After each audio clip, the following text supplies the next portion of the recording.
This is Conspirinormal.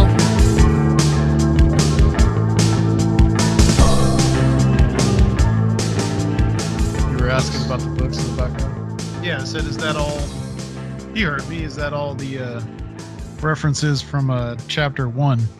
I actually, those are the ones I still have to read to finish the last bit of volume 2. So those are still on deck. I got to read soon.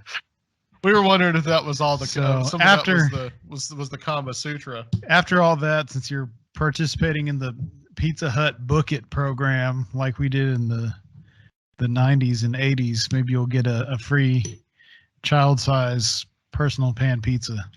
Yeah. You know, I don't think they had anything that cool. We had a chain called Burger Queen, which I think it made it to Nashville. Burger Queen? Burger Queen, yeah. That's a big deal. Who came first, the queen or the king? I think, the king was like, it was close. The queen Burger King was like, mid-60s? And Burger Queen was probably late 60s. But Burger Queen had Queenie Bee and real greasy double cheeseburgers, and they had real scaggy-looking chicken. It looked like scab on a bone, and they just left it in the, like the little heat light in the front.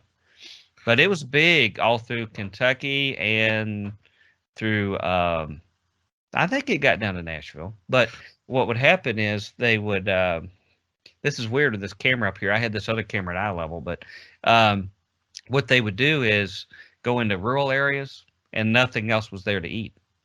So, I mean, they really got the rural market, but they also were the first ones to start a salad bar. And they had like this little tiny small island in the middle. You got like a styrofoam plate and you had salad and some like fried zucchini and stuff like that. And that was a novelty. No one had ever seen it. All you can eat. And it was like the first day after the invention of the salad bar, the second day, first invention, was the no sharing policy. Yeah, of course. Because everybody, like my aunt and uncle, they would have the whole family go by on one plate and eat, you know. Oh, yeah. It says that Druthers or Druthers is... That's what they are now. That's what they changed the name. Now there's only one of them open. And I went to that in Campbellsville. Started Kentucky. in Winter Haven, Florida in 1956 and then based in Louisville, Kentucky from 63 to 81. The name was a play on the word Druthers and the mascot was a giant female bee named Queenie Bee. There you go. Follow the Queenie Bee. It's Burger Queen for me. What was the fast food chain that had the middle-aged man character that kind of killed them off? Yeah, Racks. Racks, that's it. Yeah, Racks. Their slogan was you could eat here. Yeah. Wow, that's real enticing. And it was the guy was like a middle-aged, depressing. How would you describe him? You've seen it, Adam, right? Yeah. The commercials. They only did that at the end. Yeah, like before that, they had like their BBC sandwich, which is beef, bacon, and cheddar. They'd have like a jingle at Racks or something new besides our roast beef, fillet of fish, if you wish, or try our chicken sandwich, crisp and tender. It's all white meat. Oh, what a treat! Beef and bacon and cheese is something new. Beef and bacon and cheese is just for you. I'd rather Racks. I'd rather Racks. Come and try our combo, and you'd say, I'd rather Racks. This is going on the show. Yeah, we've already started. We need to do a whole show of just... But it was Mr. Something. It was like... Well, look him up there. It was on YouTube. They called it like the worst ad campaign of all time. Well, I'm sorry. I just got distracted by something on my phone that said we're biblical giants in South America. So sorry about that. Oh, really? Yeah. Well, at least they were biblical. Yes. Right. We're going to do a whole Patreon of just discontinued fast food franchise theme songs. Okay. That's sung by Dr. Future. Can I sing a few TV show ones too? Yeah. Okay. Because I think I was telling Adam about Sons of Hercules. He liked that one. Yes. You did. The mighty sons of Hercules once thundered through the years. These men of steel could never feel the curse of a coward's fears. The mighty sons of Hercules were men as men should be. They burned with dreams and turned their dreams into history. 100 giants brave and bold who ruled the world in days of old. Da, da, da, da, da, da, da. Y'all will catch that. It's one of the coolest theme songs. By the way, the name of the mascot was Mr. Delicious. Mr. Delicious, that's right. Yes. And he was the most depressing middle-aged man that had a miserable life. I think he talked about like being separated from his wife or something like that, and living out of his car. It wasn't the most endearing. They were trying to make Rax more of an adult fast food place. And so they thought if they had a guy with adult problems, and it's usually people in financial trouble that just have to stick with, eating stuff like that. So that was their idea. Sounded good in the boardroom, I guess. Yeah. I think it's almost like they deliberately tried to destroy the company. I think that's kind of what people think now, that the slogan "you can eat here," it's right. really packs them in. Yeah, well, it's inspiring. Yeah. But the guy, if you remember, he had like a little middle-aged paunch and his eyes were sort of half closed. He had a little briefcase. Right. And he basically was just trying to cut it in a very cruel world. And somehow Rax made it just a little bit easier. I would have liked seen Gene Hackman play a live-action version of him, though. Of Mr. Delicious? The Mr. Delicious story? Yeah. Of course, really, the thing I really miss is, Gene Hackman was supposed to be Father Brady on the Brady Bunch. What? Didn't you know that? No. Originally, what was his name? First name Brady? Mike Brady. He was supposed to be Gene Hackman. Really? Yeah, and he was awarded the part. And he later turned it down because I don't know if he just thought he didn't think he was a good fit or whatever, but we could have seen Gene Hackman with Florence Henderson. Man. Yeah. I mean, there's an alternate universe somewhere out there where Gene Hackman was in the Brady Bunch. I could just imagine it's sort of like the French Connection, where the oldest son brings home cocaine and he runs up the steps and he shoots him in the back at the top of the steps, and Mike the Butcher is like the connection to bring it in the house, through Alice. And can you imagine that, having that station wagon, the wood grain, chasing them through the streets of the city? Yeah. That'd be pretty awesome, wouldn't it? It's true. Just beat the crap out of Mike the Butcher. I mean, it would probably be more entertaining than the real Brady Bunch, that's for sure. Yeah, well, I'd like to see him handle Vincent Price there in Hawaii when he took him hostage. You remember that? No, I don't remember that. Yeah, that was a famous one. Vincent Price took the Brady family hostage in Hawaii. Mike, you are an encyclopedia of 70s television. Well, I'll give you one more thing too. Do you know who originally was supposed to be Dr. Loomis in the Halloween movies? Who was cast? The doctor who fought Michael Myers. Instead of Donald Pleasance? Yeah. Who was it? Mel Brooks. I'm not pulling your leg. They had Mel Brooks to play Dr. Loomis. Yeah. I mean, that sounds like it would have been interesting. Oh, it would have been much more enjoyable, I think. So, go ahead, Mike. No, I did. Well, welcome back to Conspirinormal, Dr. Future. Just another night. Yeah. Conspirinormal. And we're happy to have you. And it's the end of the year episode, everybody. So we're kicking back with our good friend, Dr. Future, also known as Dr. Michael Bennett. And like we do every single year, we're going to get Mike's take on things for this year and maybe a little bit of predictions. I don't know. We'll see how this conversation goes. But looking back, we really wanted to look back on 2021. And this is going to be more of like a kind of like, I guess, a looser kind of thing. Dr. Future really doesn't have anything prepared.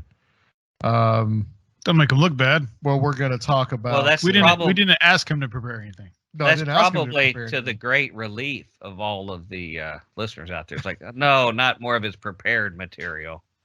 Right, right. At least they know they're going to be disappointed with that.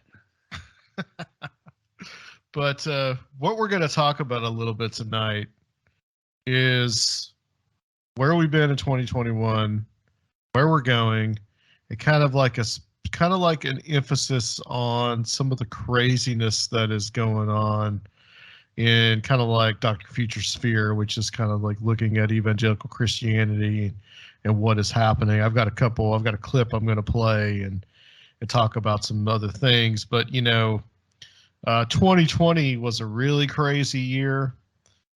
But I think in a lot of ways, 2021 has been even crazier in some ways than 2020.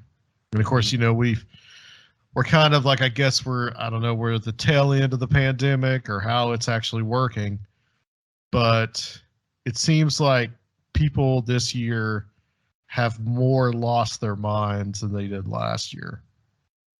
So I just kind of like to start off, Mike, I'd kind of like to get your thoughts on that, because we've seen a lot of weirdness and a lot of strange rhetoric. Back in August when I had COVID and I was sitting around the house for 10 days because I couldn't go anywhere, what was the same time that the anti-vax stuff was really getting started, was really getting into swing. Yeah. And then also you had all this bizarre, which we kind of talked about this last week too, but you kind of had this bizarre incidents with all these school board meetings and all this kind of weirdness that was going on. And this stuff is not happening out of a vacuum. We kind of covered it with our interview last week with Jose Herrera, with Ren, where we talked about how basically mental illness is kind of being weaponized by other state actors and these type of things. But I think there's a little more going on, and a lot of it's really got to do with religion and what is kind of the crazy rhetoric that is happening right now. Yeah. So kind of before we move on to some other thing, let's talk a little bit about that, Mike. Some of your thoughts, because you've been like doing something. You've been taking it for the team, and you've been watching stuff that I don't think anybody in their right mind could sit down and watch and stay sane. So let's talk about that.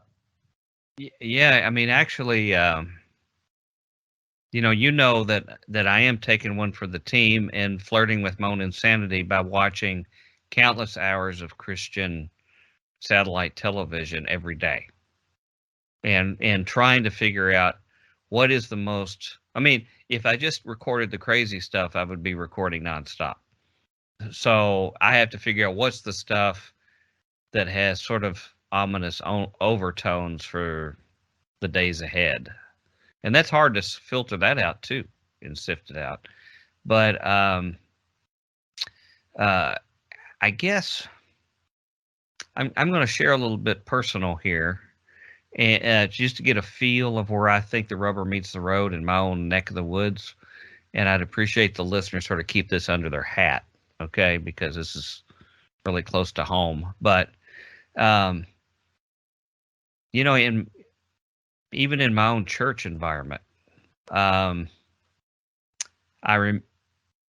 remember not that long ago when I was still going there, somebody that as well, and others, we were talking about COVID coming up, and we already had this discussion about voting and what happened with the voting, and I was surprised to hear brother talk about really not wanting everybody who might have a different worldview than him to actually have a full vote. I don't know if that recollects to you, Adam, but yeah, I remember you talking about this. Yeah. I mean, just over dinner and finding out that this person who has a lot of virtues and a lot of positive things, but they felt like to stop people who were different than them, they should have their vote taken away. and with no apologies that they just shouldn't be allowed. And they should have some kind of amendment for all these teeming cities of these masses of people who just want everything, want to take all our stuff. And that's when I had suggested maybe 3/5 of a vote per person, which I think you remember that what that reference would be to. Yeah, that sounds familiar. Yeah.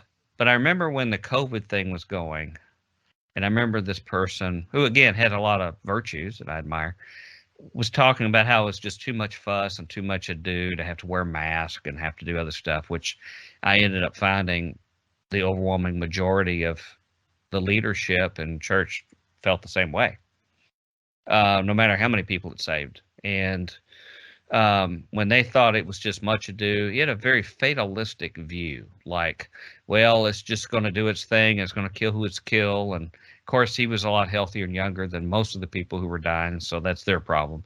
Right. But I can remember it boiled down when it really sort of pushed a little bit.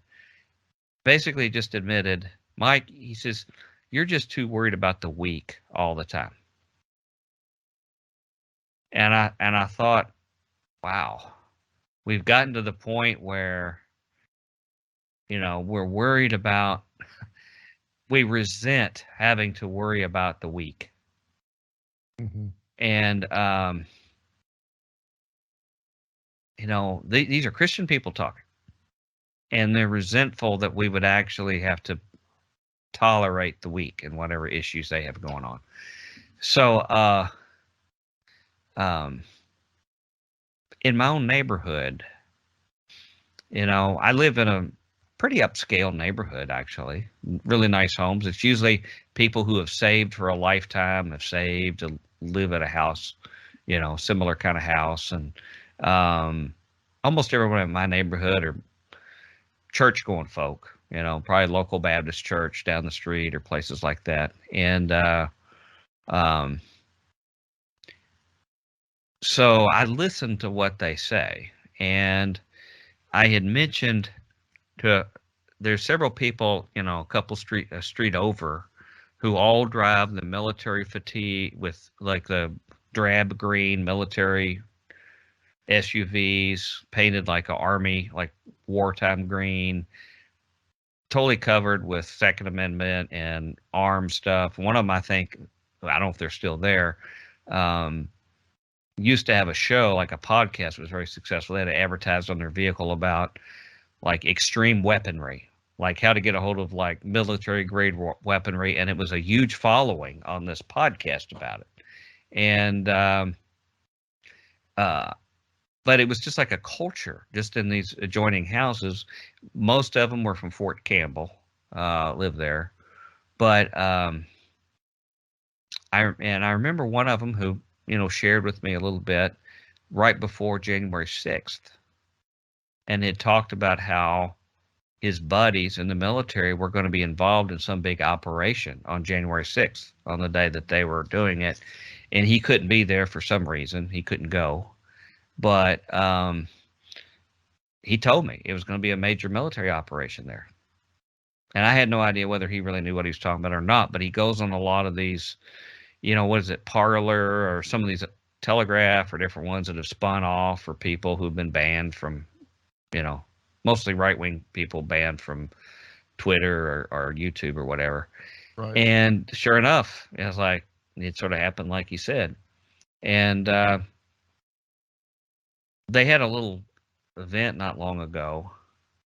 We were invited over with some other couples in the neighborhood, and I went and met some of his military friends because they were all military. They were invited, and I just said hi. And they said, well, we need you to help us. And I was there to help cook the food at the grill. And he says, no, what we need is, can you design armor plating that'll stop high caliber projectiles on passenger vehicles? Oh my God. And they were serious as a heart attack. And, I had a background a little bit in armor and stuff like that, mostly in fire protection, but I had some background. And so I explained to them, I said, well, you sort of have to know the application. You have to know like what kind of targets engaging you and the circumstances. And I thought I might know some more. And they got real mum about explaining, other than saying that they thought things were going to get real bad really quick, and it was going to necessitate all of us having it. Mm-hmm. This is like the last couple months. And the rest of the talk, I mean, there's some snipers there and other people there. And so, I just try to keep my ears open. But, even talking with spouses, the first response they make is, well, our views just tend to go to the apocalyptic. And just a lot of other like little phrases like that, And my mailman, another fine guy, former police guy, been in police unions, so he sort of knows if he doesn't want to do something, they have all sorts of ways they can get out of doing it. So he has told me different times that he didn't like certain things the government was doing, and there was ways around it, and he knew how to do it and things, or even just working at the post office. And one of the things he just mentioned recently was talking about a brother-in-law he didn't like in the family, and very casually he just had threatened him, and then he said he sent him a picture of a bullet in the mail, like a assassin bullet in the mail. And everything's just sort of nonchalant, like, well, this is just normal. But what I do find is that everybody is sort of talking in these apocalyptic tones. No, it's not just griping anymore. It's not just, I don't like this. What are we going to do about this? How are we going to get our taxes down? They're spending our money and blah, blah, blah. It's like everybody wants Ragnarok or whatever you pronounce it, and Loki and all the guys, all the rising of the gods, Mm-hmm. It's like everybody's waiting for it. And not just like the intense people, average people I meet. Yeah. And these people are like brushing this conversation with you under very casual circumstances and just assuming that you are right there with them. Assuming I'm cool with it, And another situation like that, there's somebody in our neighborhood that she does a lot of stuff with local celebrities. She's very, very polished on camera. Looks like she could be like a pastor at a church or something. And she's very active in a local church and talks a lot about her work with young women and their morals and values. And I remember seeing them when we were, it was right when all the big stuff was happening downtown and the race protest. Not so much riots, but just the protests and things. And I don't know, how it came up. We were just walking the dog, and I don't know if she brought it up or I or something. I think she did. And then she said something like, well, we won't ever see that in our neighborhood because we got guns up here and we know how to take care of it. And I think she sort of insinuated like what I thought about it. And I says, well, what I'd like to do is handle anything like this the way I think Jesus might handle it. And sort of paused for just a second and then just went right into talking about all of the young ladies that were being mentored at church and all the wonderful things for God that were being done. And I hope your listeners, keep all this under your hat. But to me, I start taking that and a bunch of other experiences, and I just start thinking, there's no line for anybody anymore. There's no point in which they say, that's a little too much. And so I think we've had a little bit of a break from the whole political Washington thing after. I mean, can you imagine? It's just been 11 months ago that we had all this stuff happen. I mean, it's all, it seems surreal. I mean, I saw a video the other day about some of the stuff about it, and I thought, I can't believe that really happened.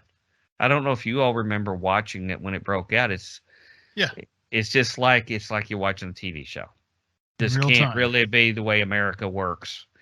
And when And there was a lot of shame for a lot of politicians afterwards. And that lasted about 2 months. Wait, I don't think it even lasted a week. Because you take a guy like McCarthy, I believe, the House Speaker, who utterly denounced, from the president all the way down to all the participants, everything that happened. And within a week, he was going to Mar-a-Lago to start planning with President Trump about the next elections. Within the week. Mitch McConnell was the same way. So there's still a surrealness to all this, but I think what we can see now is anything is possible.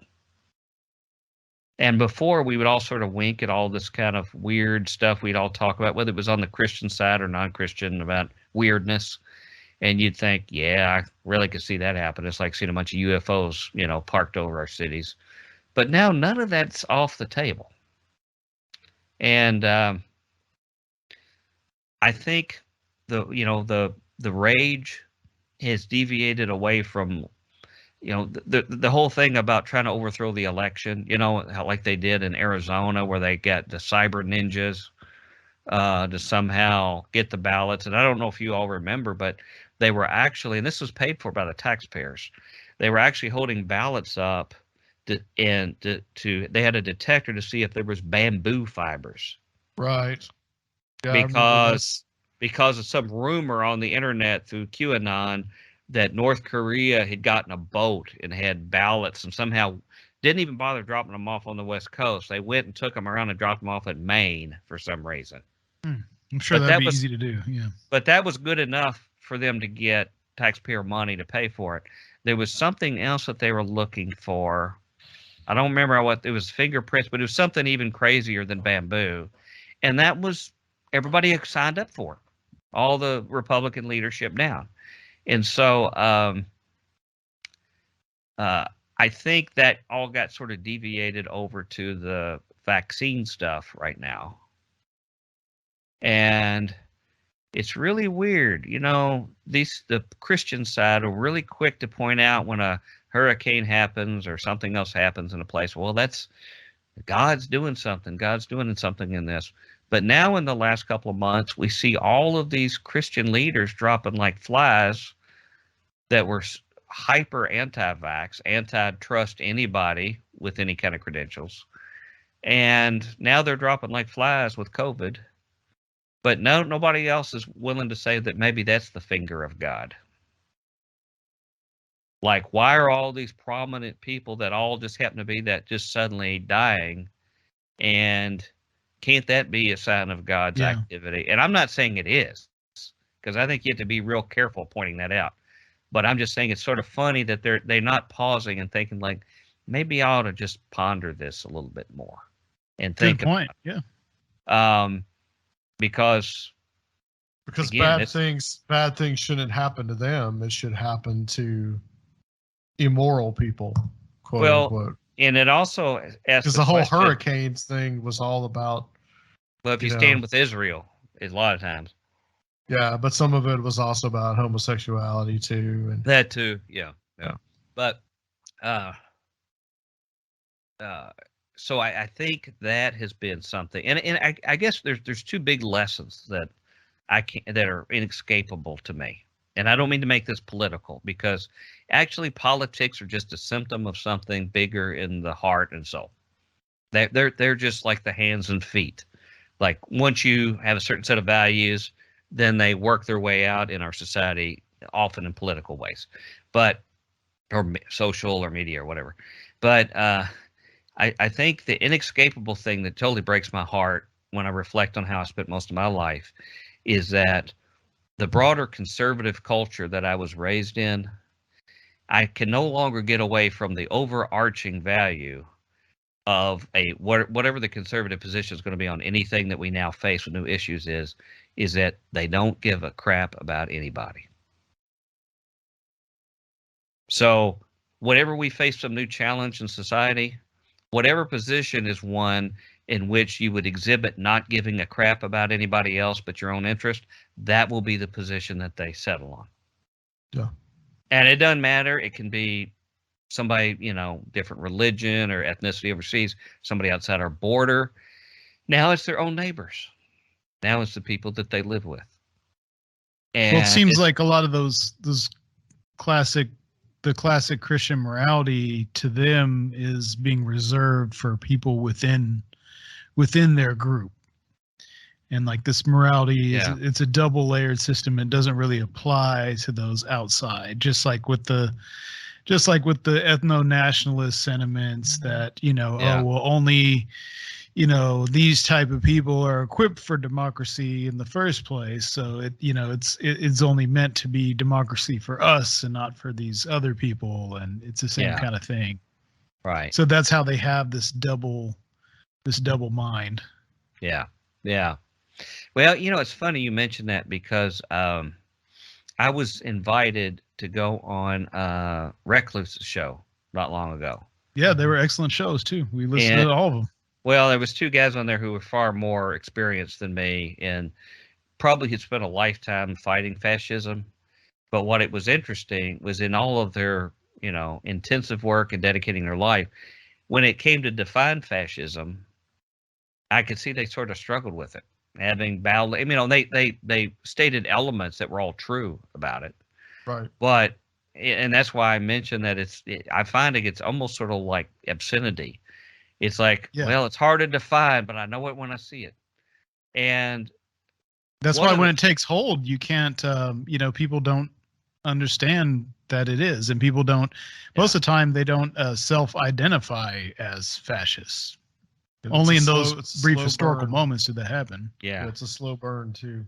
One of the things I think, you can see when you're dealing with somebody who, whether they acknowledge it or not, may be falling that way, is this obsession with anything that's collectivist. If there's anything done in society that's for the well-being of everybody, where like there'd be a decision made that would have some authority on the well-being of most people, they're going to fight that vociferously. And the definition that I mentioned just off the top of my head from listening to these gentlemen on the show, that's at least like the broader public element of fascism, like a fascistic society, is that I called it a populist elitism. And that sounds like an oxymoron, but it's populist in that at least there is a critical mass of people, enough when you can effective control over society. It doesn't even have to be a plurality, as Hitler showed. But if you have a very active, significant minority, and that a populist has got to connect that group of people. And what they convince this populist segment is that they are superior racially, ethnically, just in their social whatever, can be genetically, to anybody else. And that may be minorities in their own society. It's definitely people outside their borders. And that's why nationalism always goes with fascism. Now, with communism, which has its own problems, and it has its things that it shoots itself in the foot, like it's enforced atheism, even though I understand where that came from, when you find what Marx and Stalin and guys like that, what their experience with the church in their life. I understand why they were sympathetic to it, even though I think they were wrong. And it sabotages their own movement.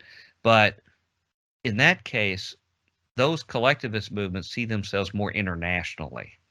They don't separate themselves so much by ethnic. The only separation, and you correct me, Adam, because you're stronger than I am on this historically, but when Stalin would separate the different groups, or mix them even. He would mix them. It was not so much that he thought one ethnicity was better than the other. It was that he just didn't want them to get together and form a competitive power base of resistance. And he thought mixing them would neutralize that. But fascism is the opposite. The fascism actually says that we are inherently better and superior than others. And the irony of it in fascistic societies, and the few that I've looked at, is that they're really happy to be part of this elite, this populist elitism, But yet what they don't realize is that when you have an elite, there's always an elite with an elite. And so the elite think that they're in control, but there's really an elite above them that's pulling the strings on them. Right. And if you look at Nazi Germany or the Italian fascists or whatever, I mean, there was an upper level elite that really made the decisions, but yet they would get the populist people to think, hey, we got our people in charge now.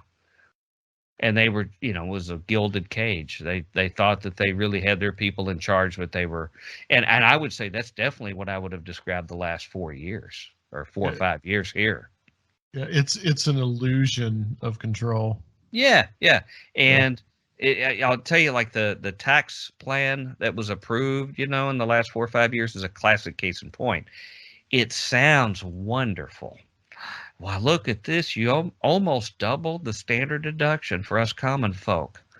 Well, what they don't realize is that these rich people think they're too dumb to know that what they give with one hand, they take with the other when they take away the standard deductions for everybody in the family, or the exemptions when they give it.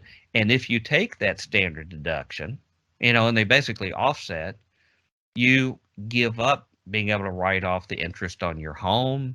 People have big mortgages, can't do it. Charitable deductions you can't deduct. So it sounds real great if you keep the message real simple until you know, unless you bother to start running the numbers through, then it doesn't look so hot. Meanwhile, you've got the wealth class, what I call the elite within the elite, get their taxes cut in half.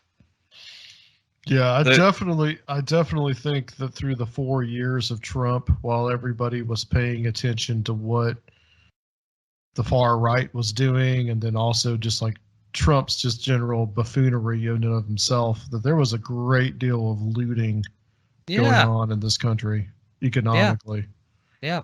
Well, a lot of it he did simply through the Trump properties. That all the government meetings and all the delegations and everything, including the foreign delegations who actually came there to kiss up to him for deals. I mean, the windfall they got from all that was obscene. But yeah, I mean, there hasn't really been an accounting for all that.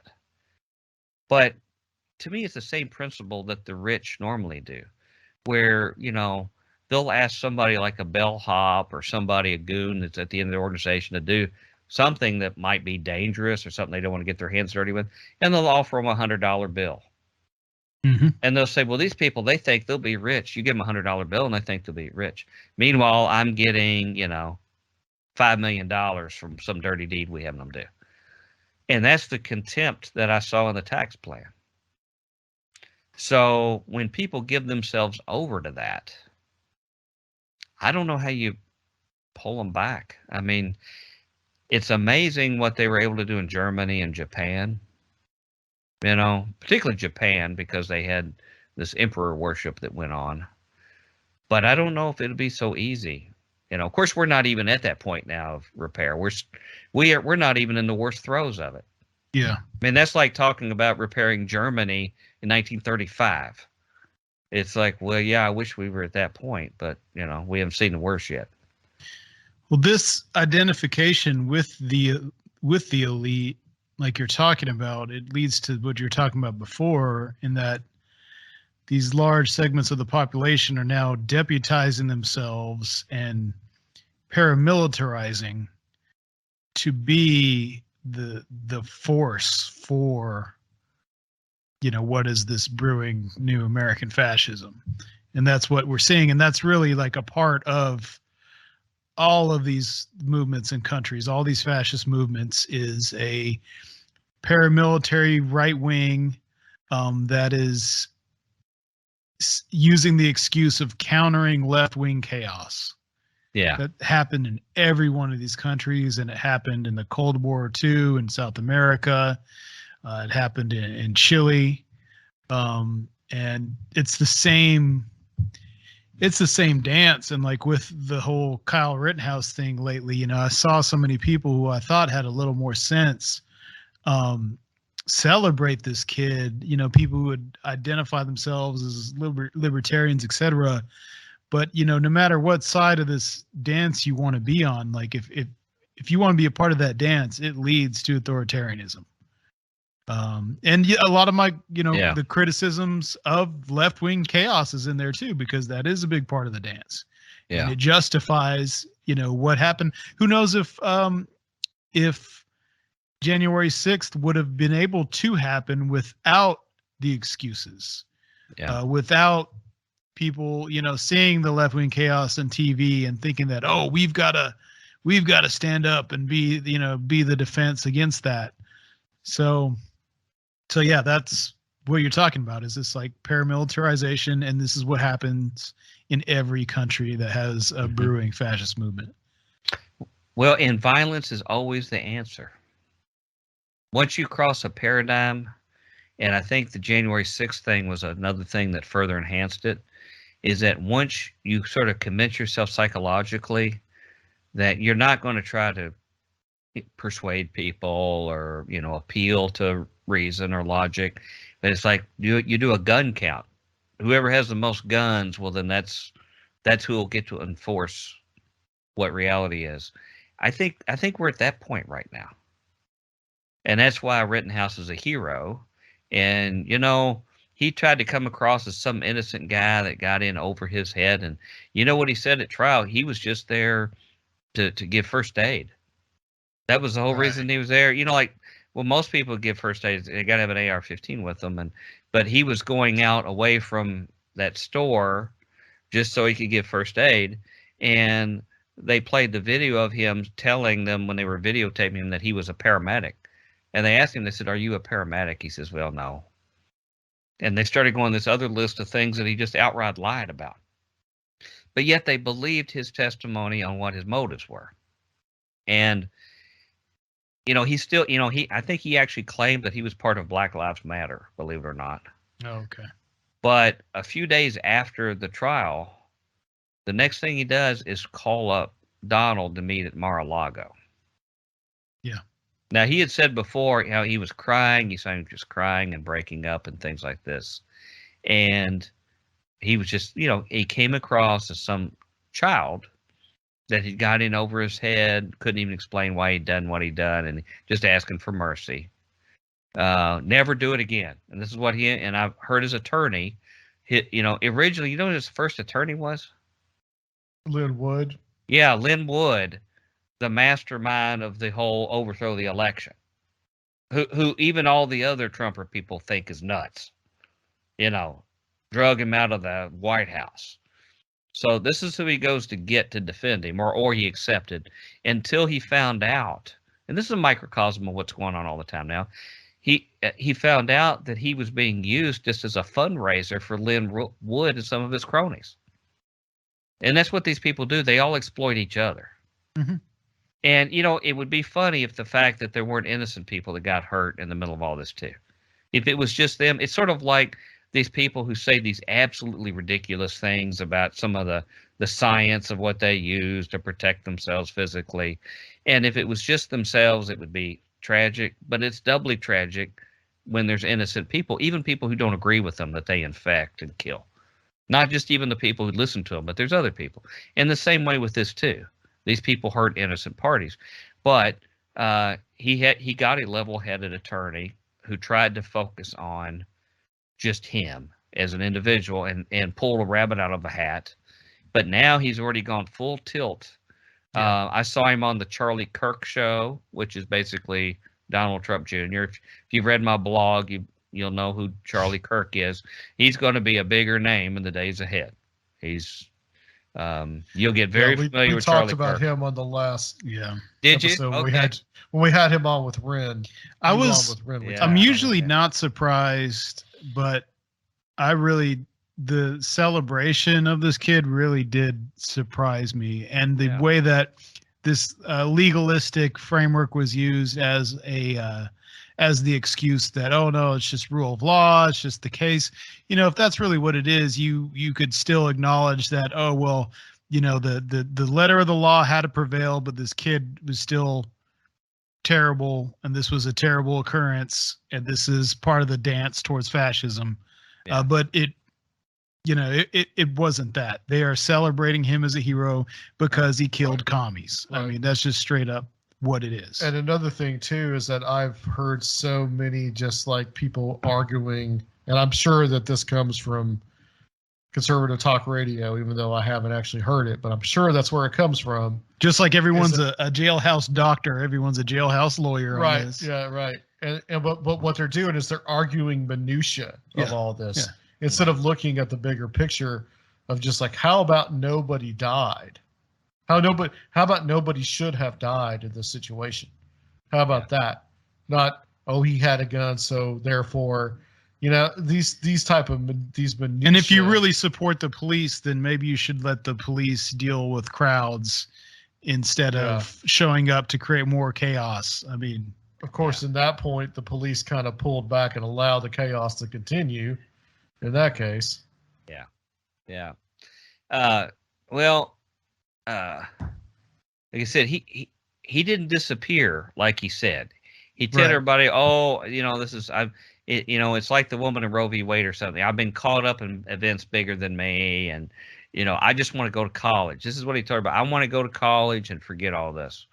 Well, his next step was at Mar-a-Lago, and now he's going on all the conservative shows. And I don't know if I've told you. I sort of intimated to Adam a little bit, but watching all this Christian stuff, they are experts at figuring out how to monetize and merchandise any of these traumatic events and figure out an angle on how to make money on it. So I'd already told Adam that I wanted to do a January 6th commemorative chess set where you actually have, like a Franklin Mint thing where you have like Mike Pence and Nancy Pelosi as the king and queen on one side, and then you'd have Donald Trump, and I would probably put Sidney Powell in there instead of his wife in there, because she was one of the masterminds.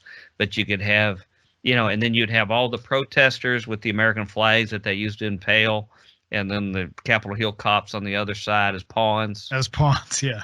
And then you would have, can't you see the figures on all sides? You'd have Alex Jones in there. And, it would be a fantastic. Who are going to be the bishops? Well, you'd have to, maybe one of the guys would be like the guy who carried off Pelosi's podium, and then like maybe the guy who put his feet up on her desk, Well, those are the pawns. Well, and I think one of the bishops has... You need some religious figures for the bishops. Well, one of the bishops has to be the QAnon shaman, I would think. You got to put him in there somewhere. I really think those are the pawns. Those are the pawns, Mike. I think literally and figuratively. Well, they might think they're the What I was thinking is you put a Christian leader as one bishop, and then you put the QAnon guy. So then you got the conspirituality, and you've got the crazy evangelical fringe. Yeah, right. You've got the Odinist Christian axis, which has been in place for some time. You got the white supremacists, / Odin pagan / Christian evangelical connection, which has been together for a number of years, actually. They're singing off the same page. But the other thing I was thinking about doing was coming up with a Kyle Rittenhouse first-person shooter game. Oh, no. Where you could be Kyle Rittenhouse and hunt down people with skateboards. And, of course, you'd have like one of your things you'd have on the side, is like a little, bag for first aid, And you could defend convenience stores with your life. Yes. You're right, but then it was a car lot, wasn't it? Well, that's part one. Car lot, and then you have to sort of go on the hunt.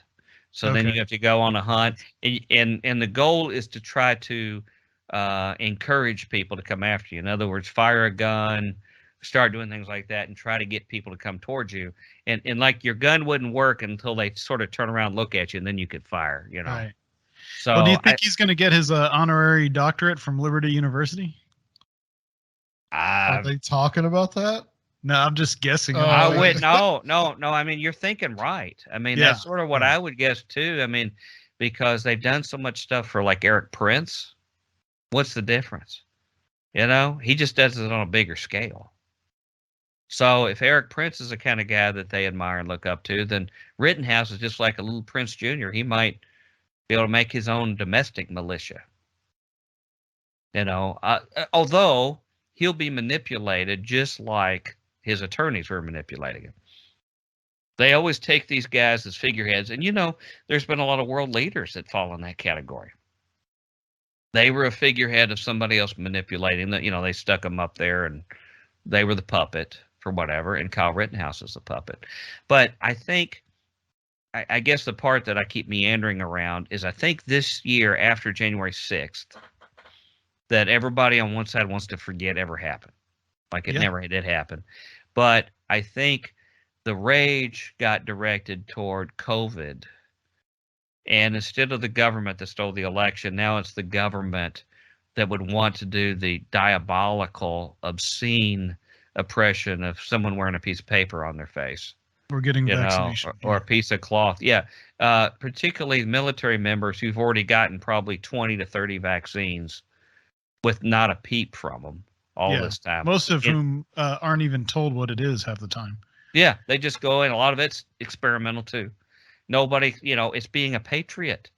Up to this point, it's like, well, that's part of being a patriot because I love my country. Well, suddenly they don't love it. And so this may have enough mileage to just get people more and more depraved until we get, I think the summer of 2023, which now we're about a year and a half from, is when things are going to get real hot. And that's because that's when the Republican debates get started. Yeah. I think Trump is going to play with the field until the last minute. One of his favorite things to say is "we'll see." Yeah. And he likes to see everybody see, are you going to do it or you're not? And you're going to have guys like Ron DeSantis and Mike Pence trying to figure out, can we get the Trump voter away in a younger package? Or is he going to stab us in the back? And then you've got this sliver of people who are never Trumpers, and I'm sure they're going to fail again. But I think things are going to hot them because all the money that they're raising will start getting spent in mass.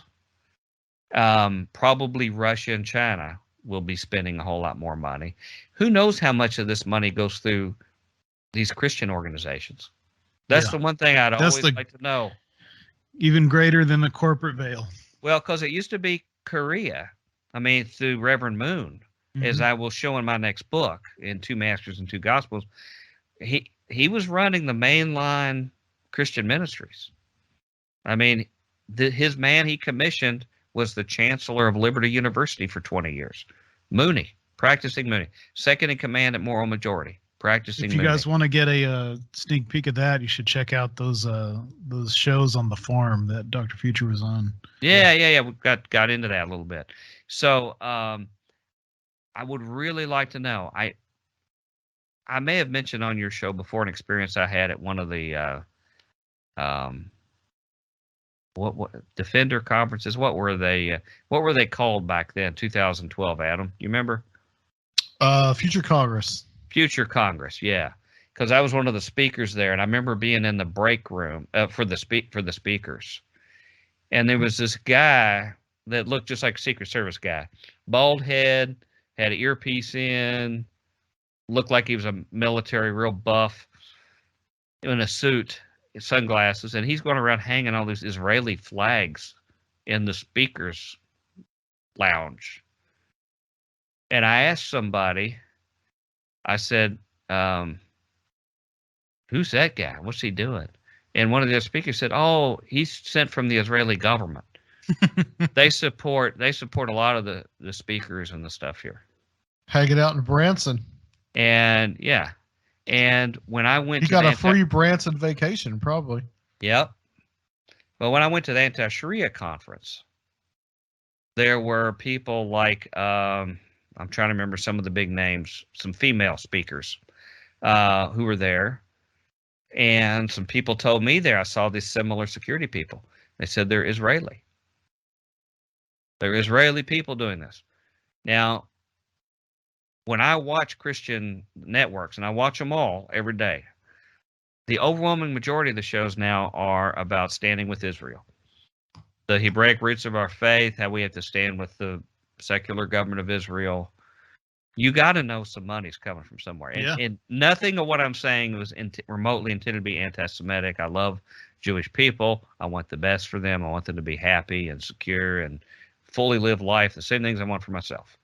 It has nothing to do with that.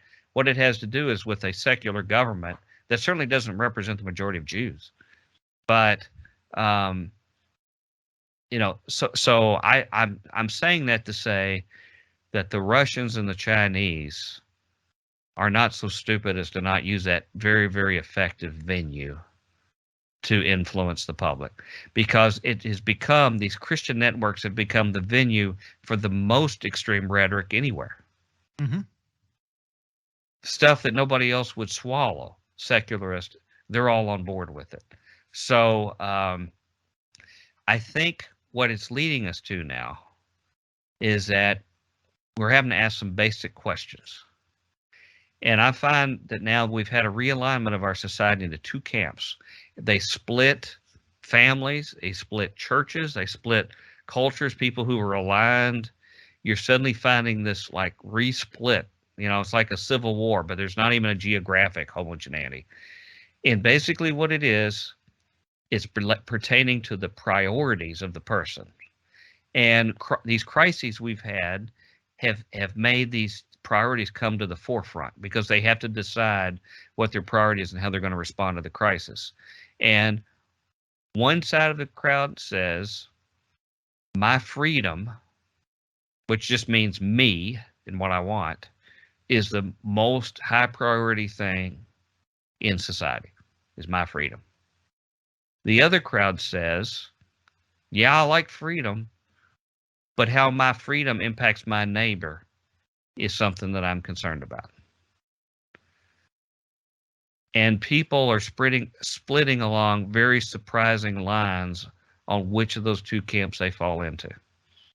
And we can see very, very clearly the vaccine thing, and the whole idea that my decisions I make don't just affect me, but they affect everybody I come in contact with. The people who accept that and the responsibility comes with it, and then the people who refuse to accept it.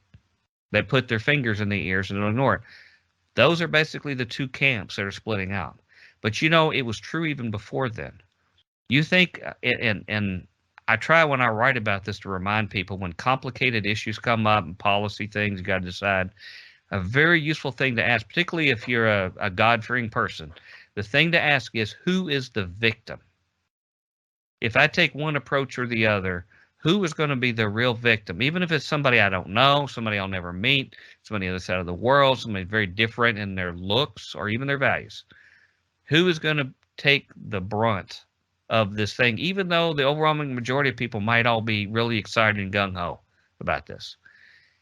The people who ask that question are going to basically be in one of those two camps.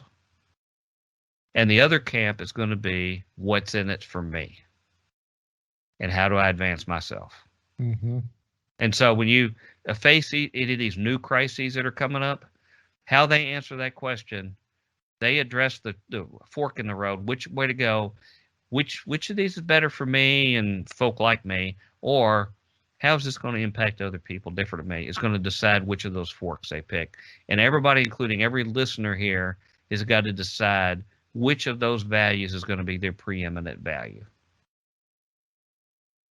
And the more I have thought about, when I gave my talk at Strange Realities, I know probably my conclusions were sort of blah to a lot of people. They weren't very exciting. But when I said, I talk about in my Strange Realities talk about the information warfare, that the experts are now even knowing how to manipulate inner portions of the brain communication. It's not just psychology anymore. Now they know how the lobes communicate with each other, what part of your brain they want to turn off so they can run in stuff that's not screened out.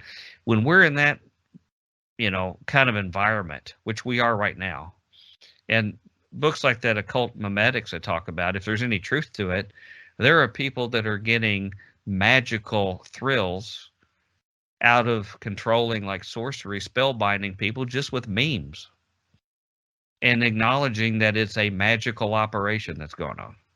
And so looking at all that, like I say, I think we're in a mind-altering psychological gunfight, high-powered gunfight, and we're armed with knives. And so when you're going in as a lamb to the slaughter in this onslaught of manipulated, controlled information. The only conclusion and suggestion I can give to people of goodwill, you know, in your audience and you two and myself, is to say you've got to figure out in your head what are your basic values and what are your highest priorities. What are your basic values? Like, do you really believe in the golden rule? That you want to have others impacted by your decisions the same way you'd want to be if the roles were reversed? Yeah. Do you believe that honesty is highly valued over people who are entertaining or clever or make you feel good about yourself? Is honesty and integrity a higher value than those things? What kind of society do you want to live in? Yeah. Well, that do you want to live in the Wild West? Yeah. Yeah. Or do you want to live in this, you know, that's the thing about so much of this stuff is that the boat has already sailed on so many of these issues, honestly, but people refuse to acknowledge history and what's already happened, decisions that we've already made as a society a long time ago. Yeah. I mean, we've already made the decision that we don't want people to starve. We've already made the decision that if you go into a hospital, even if you're not insured, they're going to save your life. We've already made these decisions. But people want to pretend, you know, and flirt with ideology as if these decisions haven't been made and as if it's still the 1920s, but it's not.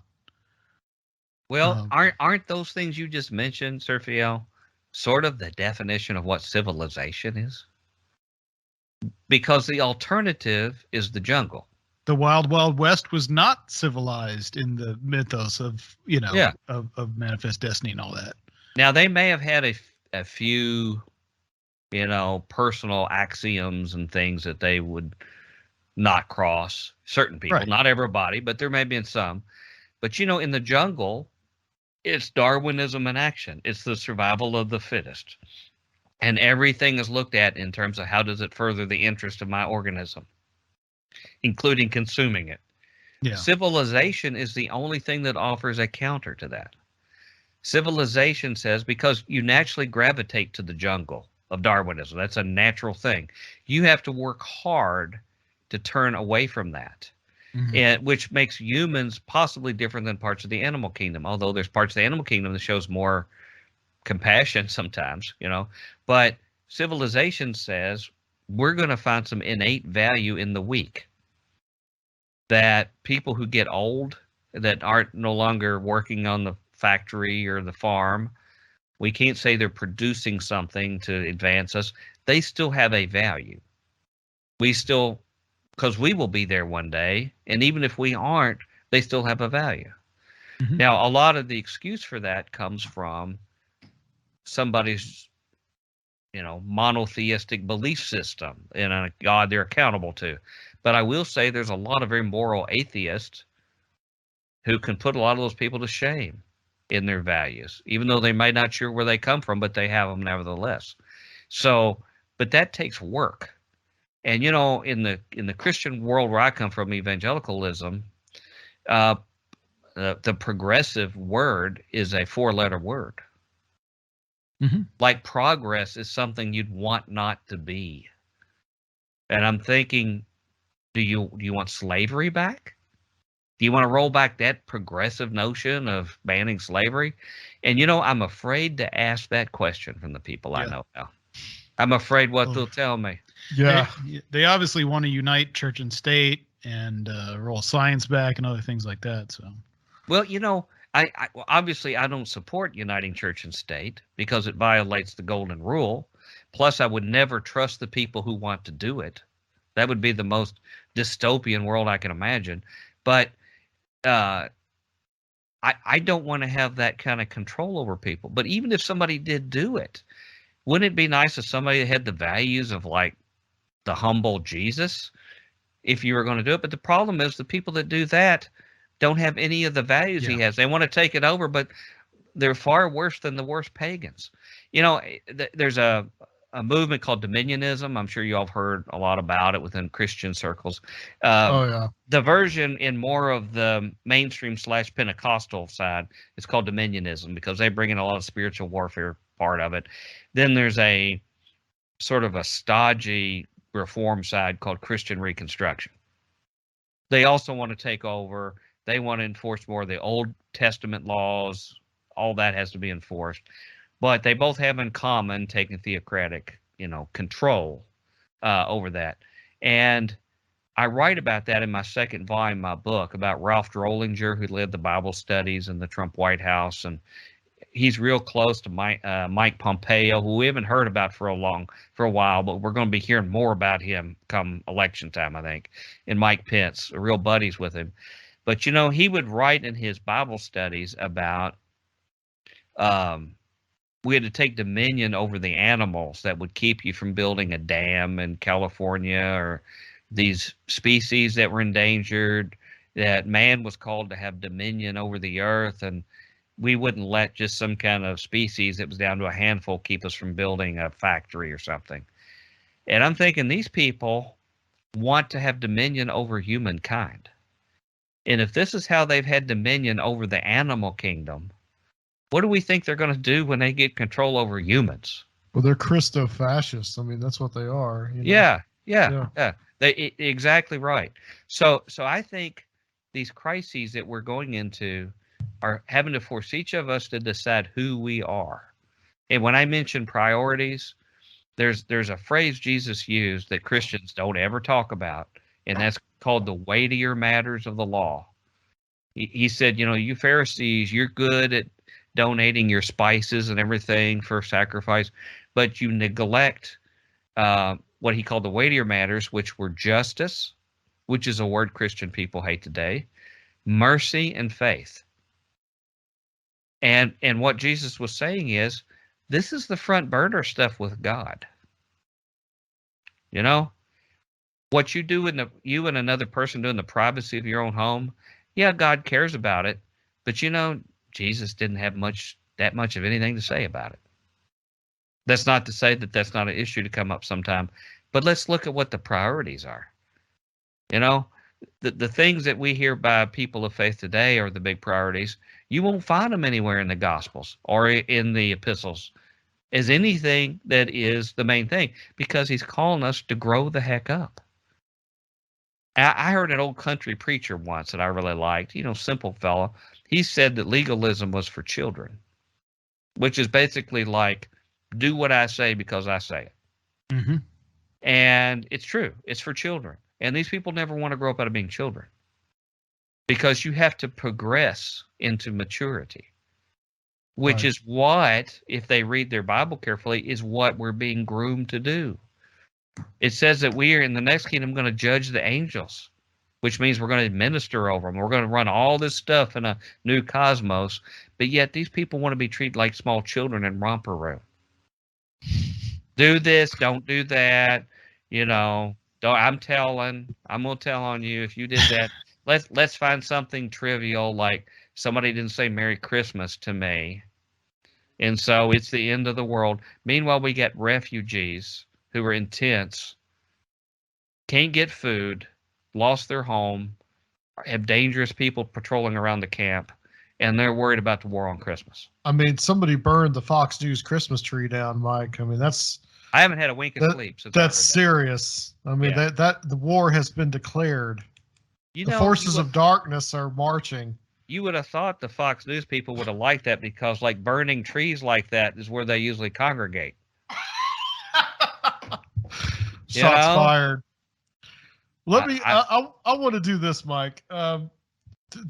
Okay, so the biggest thing, of course, obviously, I think through this whole year, we talk about the COVID, and then, not just COVID, but the vaccine and all that. Yeah. And, some of I want to talk a little bit about some of the people that have passed away, died from the vaccine.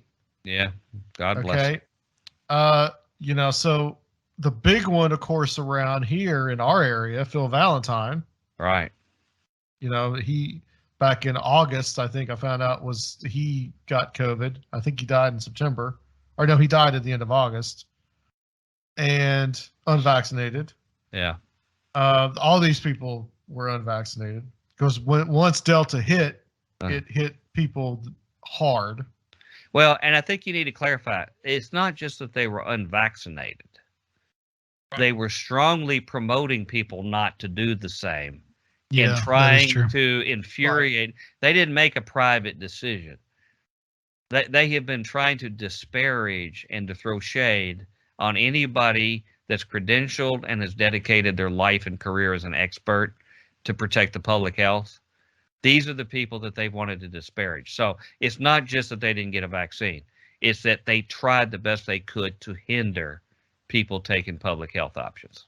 Well, then another one was, this is in categories on this conservative talk radio host, a guy named Jimmy DeYoung, Bible prophecy radio host here in Tennessee. I had no idea who he even was, but I guess you do. Yeah. Oh, yeah. Well, he's one of the original heavy hitters in the Bible prophecy circles. When I went a couple years to the pre-trib study group, like around 2006, 2007, I actually, you know, it's funny. Peter Goodgame showed up for a couple of those too, and Dave, and I can't remember his name, but anyway, there's people that you and I knew there, but that's where Hal Lindsey was a heavy hitter. And it's funny, Chuck Missler would come in, but they almost treated him like what they call a redheaded stepchild or whatever. They'd give him like 10 minutes at the end of it because he wasn't quite the inner circle of these guys. But Jimmy DeYoung was one. Tim LaHaye ran it too. And I can remember, you know who Tim LaHaye is, right? Oh, yeah. Left Behind series. Yeah. Well, actually, I used a urinal next to him. And that is wow, what a moment. Yes. He probably never forgot it. And I was talking to him at the adjoining urinal, of course, not looking at each other, of course, but is this at the Future Congress? No, this was at one of the pre-trib study groups. And I mentioned to him, I says, Mr. LaHaye, I said, you know, it's my first time here. I said, I can't help it. Were the little wafers in the urinal just? It was like a sweet savor coming up. Okay, yeah. Good. Yeah. Like a raspberry is the kind I always like. You know, women only get like the chandeliers and the fancy couches in their bathroom. We get the cakes, you know. But anyway, I asked him, I said, you know, I'm new here, and I've noticed that everybody here has white hair. I said, are you doing anything to attract a younger generation to any of this? And he said, you know, that's very, very interesting. And that was all I heard. Had I known how much that Reverend Mooney Unification Church was operating their ministry, I would have liked to ask him about that then. But I probably should have saved that for a question from the floor. But Jimmy DeYoung was one of the guys that was the early heavy hitters, and he also was a guy that started making the big money on the tours to Israel. And that's where they make the windfalls, much more than selling the books. Wow. Is dragging people over, and then Netanyahu, like a travel agency. Netanyahu will meet them there. It's basically a Potemkin village. But this is So this guy was also an anti-vaxxer. Documented anti-vaxxer, right? And once Delta hit, well, I'm assuming once Delta hit, he passed away. But this is divided into not just the conservative talk radio hosts, which a few of them died this year, pastors, politicians, public safety officers, survived by regretless widows. Mm-hmm. But then there's a whole column that we know. Mention some of the people you and I know. That's what I'm getting to. Yeah, a whole column of conspiracy and freedom crusaders, as it calls them. So, I mean, Rob Skiba. I had Rob Skiba back on the show ages ago. And then also, I didn't know you all were big disciples of Rob Skiba. No. Are you all? Have you all declared allegiance to his teaching, or? Yeah, we including a flat Earth. Completely.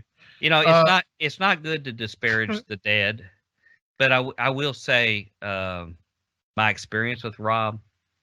Maybe people think this is bad, but when he just showed up out of the blue, and I never was an insider. I was always on the margins and never like the inside cool guy. But when he showed up, I don't know if you remember this, Adam, but I always felt like he was trying to find a niche or a brand he could take over to merchandise. And the first thing he did was to try to take over the Nephilim thing. Right. And he right. was going to try to do some books and had like a brand he'd created and a name. He was Yeah, sort he of had this whole cornering. this whole television series that he was I almost felt like pitching. it was That sort was of an that was called Amway. Seed, and that's actually Yeah, what we yeah, talked about when yeah, I yeah, had him yeah, on the yeah. show. It was sort of the Amwayization of the Yeah. Christian weirdness. And of course, you start digging into the knickers of guys like L.A. Marzulli and, some of the other heavy hitters, you're going to have a war on your hands. It's like fighting for the south side of Chicago, you know, with Capone or something. And then he got into the messianic stuff hard because that was another bandwagon you could jump on, the Hebraic root stuff. And, he completely sold that with total sincerity to everybody. And then it led to the natural intellectual progress to flat earth, of which now we're hearing some other people we know close to us, are espousing flat earth. So he did that forever. Well, flat earth. What's interesting, Tim Badal, I mean, he kind of did an anthropological study on it. Yeah, he's gone to those conferences, and now they've kind of really gone over to the whole anti-vaccine movement. And he was telling me right before Strange Realities, Rob Skiba died. Yeah. And he was telling me that Mark Sargent, who's like one of the big guys in the flat earth movement, was saying nobody from the flat earth movement has passed away from COVID. Is that right? And then, Tim was like, well, what about, Rob Skiba? But, but also, Russ Dizdar passed away along with his wife as well. Which and honestly, I don't really know sad. how much Dizdar was anti-vax or not. He was pretty strong anti-vax. If you go back, there's a site I can tell people about. It's sorryantivaxxer.com. A lot of people probably been there. The comments are pretty daggone cruel. They're basically not too merciful, as far as like what they say about these people in terms of. But I have to say, I'm sure probably there's a lot of atheists or just young people who sort of super snarky or whatever that are part of it. But now, again, we're not talking about somebody who maybe was just mistaken on something or and hurt themselves. They may have contributed to countless deaths.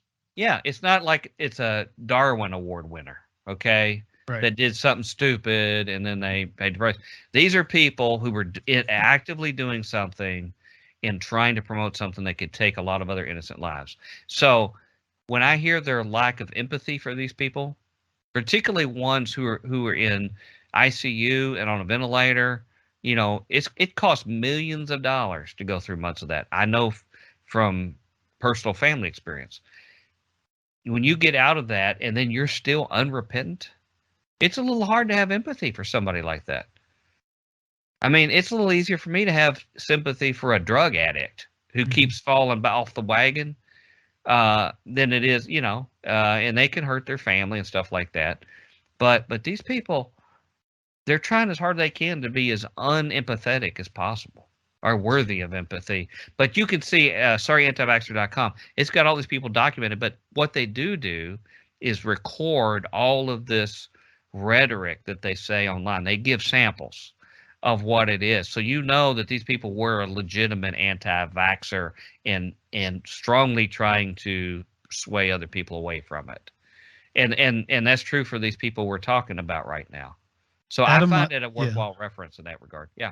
Adam, I think you should go down the list a little bit just to get the effect.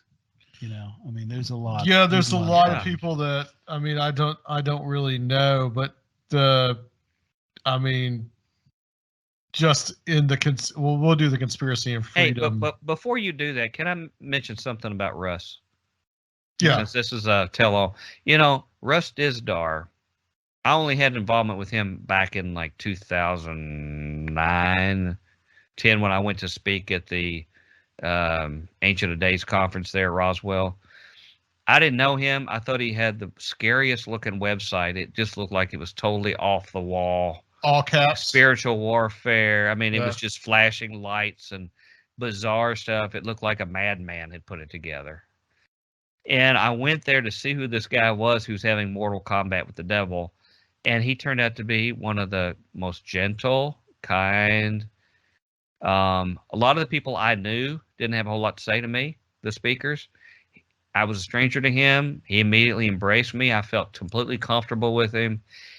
People came that were having like what they perceived to be spiritual warfare problems with their children and were at wit's end. He very quietly, discreetly met with them in his hotel room, and rather than getting to relax like the other speakers, to try to help them in deliverance. And so I just want to say that I have a lot of respect for him in that regard, and he was very kind to me. But I will also say that I called him a few months ago to let him know about my book that I'd published. Thought he might be interested because he always just acted like he thought very well of me. And I told him about it. And very quickly, his comments veered off into what I would consider really hard right, sort of Trumpish kind of support stuff. And I was shocked because I just didn't even think he had time to look at that kind of stuff. I figured he was so much trying to save people from the clutches of the devil or the Black Awakening that he had no time to embrace, all of the things that the right wing is terrified is going to happen to our country. And, the gays are taking over, and the, secularist and socialist and all that. And when I started hearing all that, I thought, I was sort of deflated. And then when I saw the stuff on his website, some of that made some sense because they recorded some of that in Sorry Anti-Vaxxers. So, that's one that really hurt for me. His wife died too from it. Right. Now, a lot of this crowd thought that they make fun of people saying thoughts and prayers, but this crowd thought that supernaturally, because they believe they can raise the dead and everything else on a regular basis, that they would pull these people through. But what happens is, and I've seen this from being around the Pentecostal people a lot, who would come in through the church I was at, or even in our communities, is that they can be absolutely certain that a miracle is going to be done to raise somebody up, to shake their finger at all the critics and the other stuff. And then suddenly the person dies, even after they say it, and then they act like nothing ever happened. You'll never hear it mentioned again. And most of these people, when they have succumbed, they won't even mention COVID. And the only way they find out, even though they've been so strong anti-vaccine, is sometimes they'll accidentally slip up and mention that their loved one had COVID that died. Otherwise, we wouldn't know. So this cognitive dissonance has been around for a long time. And it has to be. Because in the Pentecostal movement, how many of these people prophesy all the time that XYZ is going to happen? And then they prophesy it, and of course it never happens. And then everybody has to pretend that it was never said. No one goes back and says, no, wait a minute. Why are we going to trust this person again? So if they're doing that, then COVID, they're going to treat that the exact same way. And how much does that cause the heathen to rage and the skeptics, and understandably so, when you won't even be that intellectually honest? So anyway, I just wanted to say something about Brother Russ. Yeah, it's understandable, because I really think some of this is just that, you and I we've seen this developing for a while, even before COVID happened, and we've really just kind of seen how it's just been this slow invasion of the body snatchers. These people that we have known, and maybe they were kind of always a little bit like this, but we never really talked about it. But like, it's just been a slow kind of just like, well, another one bit the dust, another one believes the rhetoric, and it's really literally got to that point. One of them may have escaped, and I don't know if you were going to mention Tom Horn, but we'll talk a little bit about that. Okay, all right, right, it did, and that's, but so. Here's a few of the people in the Conspiracy and Freedom Crusaders column of this little graphic that I have. We mentioned Rob Skiba, Robert David Steele, who was someone that had gone on Alex Jones before He was the guy that was talking about colonies on Mars, apparently a former CIA agent, Oh, okay. also anti-vaxxer. People actually said that when he died that the doctors actually killed him and it was a political murder.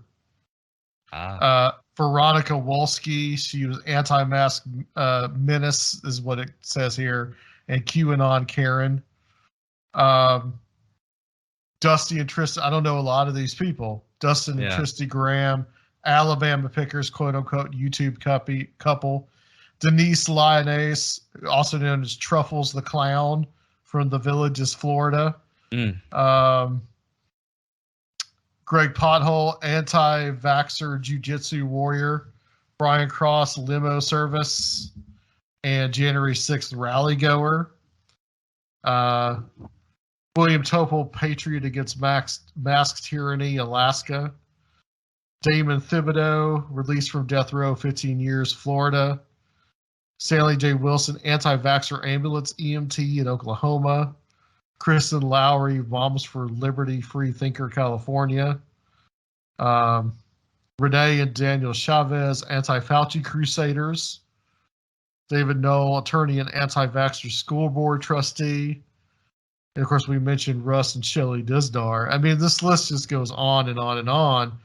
And also, this was made before Marcus Lamb actually passed away, which was only just a few days ago. And that was someone that had been actively pushing these kind of like alternative cures to COVID. The biggest of the biggest, because I can vouch for that, having subjected myself to watching endless hours of Daystar television every day. And their flagship, he and his wife, Joni Lamb, founded the network. It's seen by 3 billion people worldwide. And I think 120 million households in the U.S. It's just enormous. So that's like almost half the population of the planet. Yeah, I know. But I mean, you can't underestimate their influence. And when I would turn on their network every night, their flagship shows, sort of like how the 700 Club is, for their network, that's the talk show, that's the flagship with the owner host. They had one every night, prime time, for several hours, and then his wife would have hers. On these shows every night for hours, every night for, I don't know how far it goes back, I guess since the early days of COVID, nightly hours discrediting the vaccines to the point of saying things that the vaccines would make you blind, like as little as 24 hours after you took it, that the overwhelming majority of people were dying from it. And they would put some disclaimer occasionally, on rare occasions, saying, well, now you do your own research. But then the rest of it nonstop, all of the people they had on, you could find connection to America's frontline doctors. But some of the claims they made, and one thing I have picked up on now that you find consistently with the people that are the shadiest, is that these people on all these Christian networks, I find, when they're really pulling a whopper is when they start talking real fast. They start talking real fast, start saying things like this real fast, and they got a little swagger to them. They get a little swagger, and they say stuff, and they get a lot of zingers out there. And if you go watch these people they'd have on there, they'd get old Fauci. They got real, get one to get everybody snicker, and they talk real fast. They talk so fast you can't really digest and think, wait a minute, let me think about what they're really saying. Let me think, how well did they prove their case or not, what they're saying. But now I find that that's consistent all the time. Even shows like Sid Ross, It's Supernatural, where they got these people that all have their own shtick. Every person that comes on has some kind of unique shtick they do. They start talking real fast like that. They're really pulling one over you, just like going and buying a used car. But they would have the most extreme anti-vaccine stuff. And the sad thing is they brought their teenage children in, or 20-somethings or whatever they are, look very, very immature, and bringing them in and indoctrinating. They're the next generation, and I think the son is sort of taken over since dad, is gone. But it was nightly, strong anti-vax message, and that was their brand. That's what they set everything on. And so then in the middle of it, and I'm watching the show one night because I'm keeping track with Marcus while he's sick, and they won't say anything on their Facebook page. They'll just ask for prayers, you know. But then every once in a while something will let up and you find out, oh, yep, he's got COVID. You know, Mm-hmm. they've been taking the ivermectin, they've been taking all this stuff. And which, by the way, I have to confess that I do have somebody in my household that's been on an ivermectin regimen. And I don't know if I had told you all about that. I was discovered to my shock that Buster, our sheepoo, is on a ivermectin regimen. It's called Heart Guard. It's for heartworms, and so it touches our home too, I guess. I don't know if he got that from Daystar or just from the veterinarian, but anyway, Daystar or Petco, one of the that's two. our pets go, one of the two. Anyway, the day You're not using the sheep dip for him. not the sheep dip. It's just the regular Heart Guard. If you see it, it says ivermectin at the top because they're trying to get rid of heartworms. Okay. And I bet you none of these people taking it have heartworms. You know, I bet you it's successful because if you get COVID from heartworms, then these people are probably good to go. I was telling you last night that one of the big memes that I saw now the ivermectin thing has kind of died down. These things just come in waves Quietly, and you forget about them. But one of the big things that I saw was people saying, well, they're using this on the Afghans. When the Afghan refugees are coming over here, they're using them. Yes, they are. They're using it for parasites. Ivermectin's been around for a long time, and it's for treatment of parasites. Now, I have heard some things that they're actually are trying to look in it as a treatment for COVID. But the thing is just like people just glum onto these things. Mm-hmm. And obviously, you know, it didn't work for Marcus Lamb. No.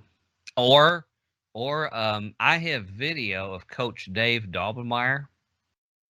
You know, Coach Dave, you know, the guy who interviewed me and then didn't have the guts to upload it after he asked me to interview me at Future Congress. Dr. Future's calling him out right here. I could Yeah, exactly. Yeah. Guy's a total nutcase. And he, but popular, of course, because you had to be a nutcase to be super popular these days.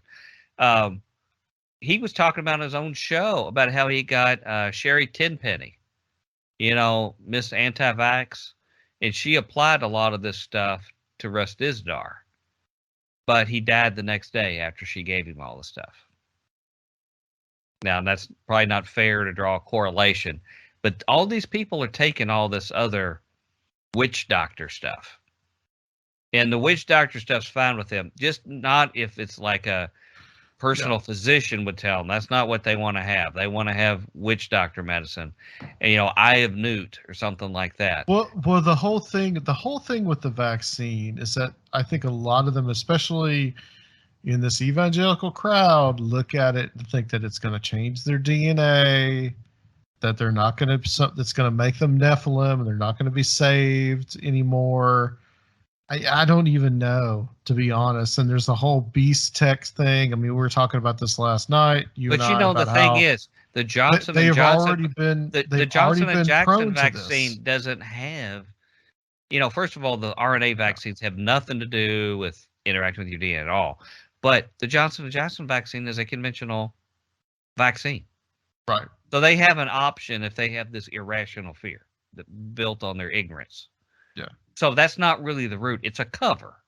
It's a cover for them to make some kind of stand that nobody's going to tell me what to do. Well, this is the thing, is that like the way that I see this whole thing with the vaccine right now, it's like these people, they do not give a shit about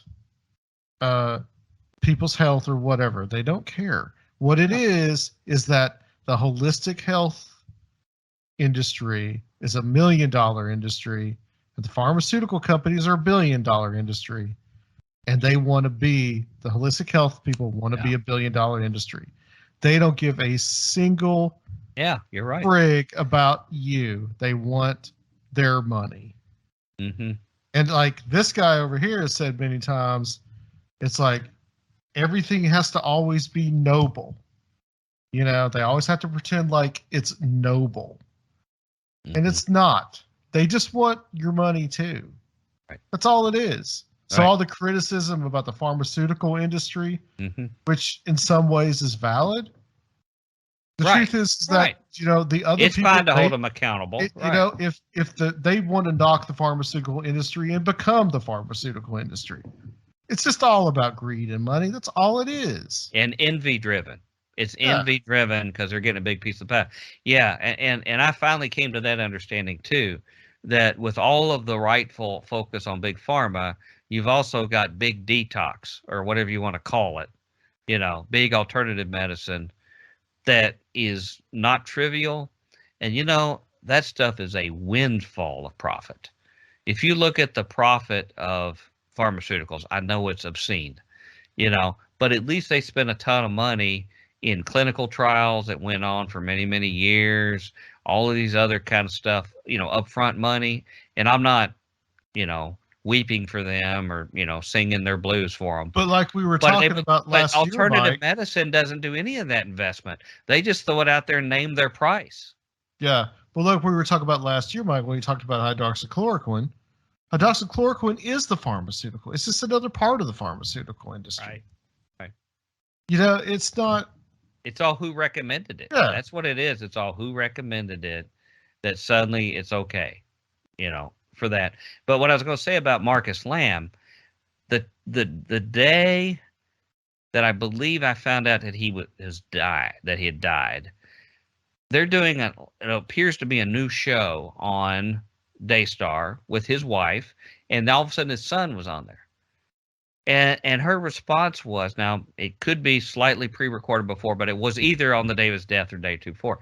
She says, y'all know that I was a little under the weather, you know, a short bit ago.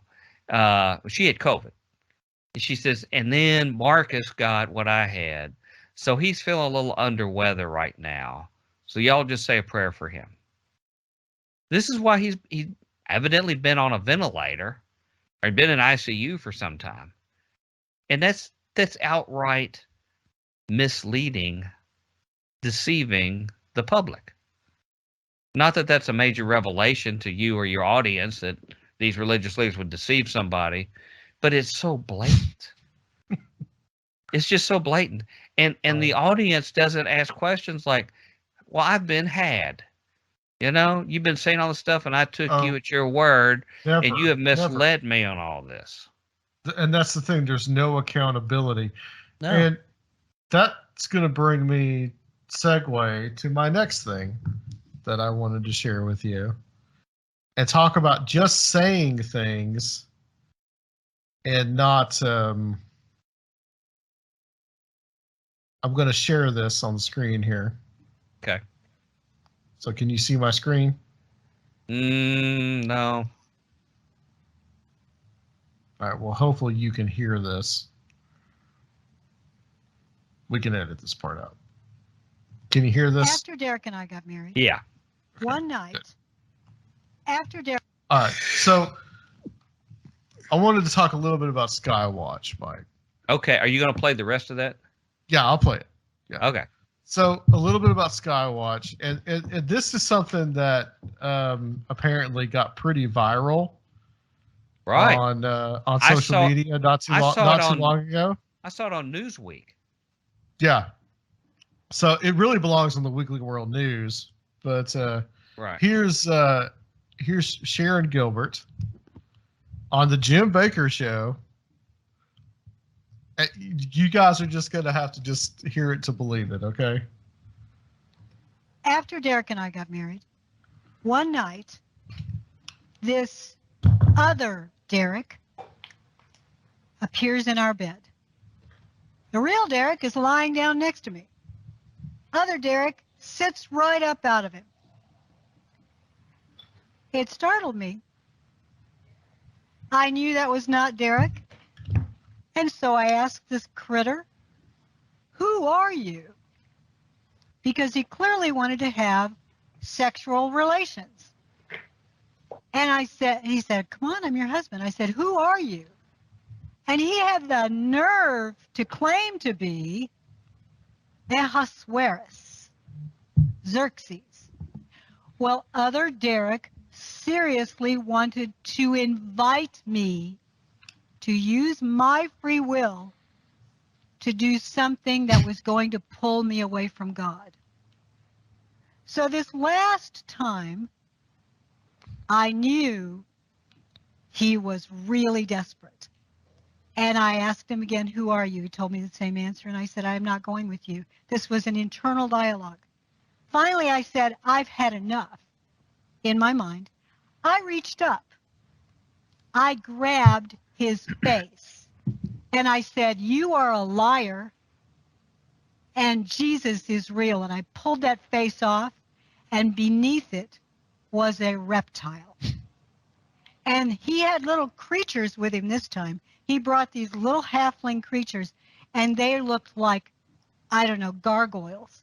They were very reptilian as well. So beneath that face of Derek was a reptilian serpentine creature, probably similar to what was visiting the Anasazi. Wow. Well, the Bible says. Okay. What does the Anasazi got to do with it? Yeah, that's so Mike, you heard that? Yeah. Okay. Yeah. Not only have I heard it, but see, I record those shows. like the full shows. So what was the context around it? Yeah. I watch every hour of those, of which now they're becoming more Home Shopping Network. They actually have like the little crawl at the bottom that you have at Home Shopping Network, and you get some of these guests with this outrageous stuff, and then they just start selling trinkets. The second half hour of the show. I might have to call you a masochist, man. Well, I'm taking bad. one for the team because Yeah. I'm saving a lot of this stuff. But is he selling the buckets? You know, I haven't seen the buckets lately. It's like things have moved on from the survival buckets. Well, if a Democrat would win again, maybe the survival buckets will come back out. But the thing is, when I watch the original show, those clips like what you played don't even have the whole thing. Right. She mentioned a little bit more that basically this visitation for sex with this reptilian who said he was Xerxes had gone on for years. Ooh. It had gone on for years, and she'd had at least a dozen visits by him.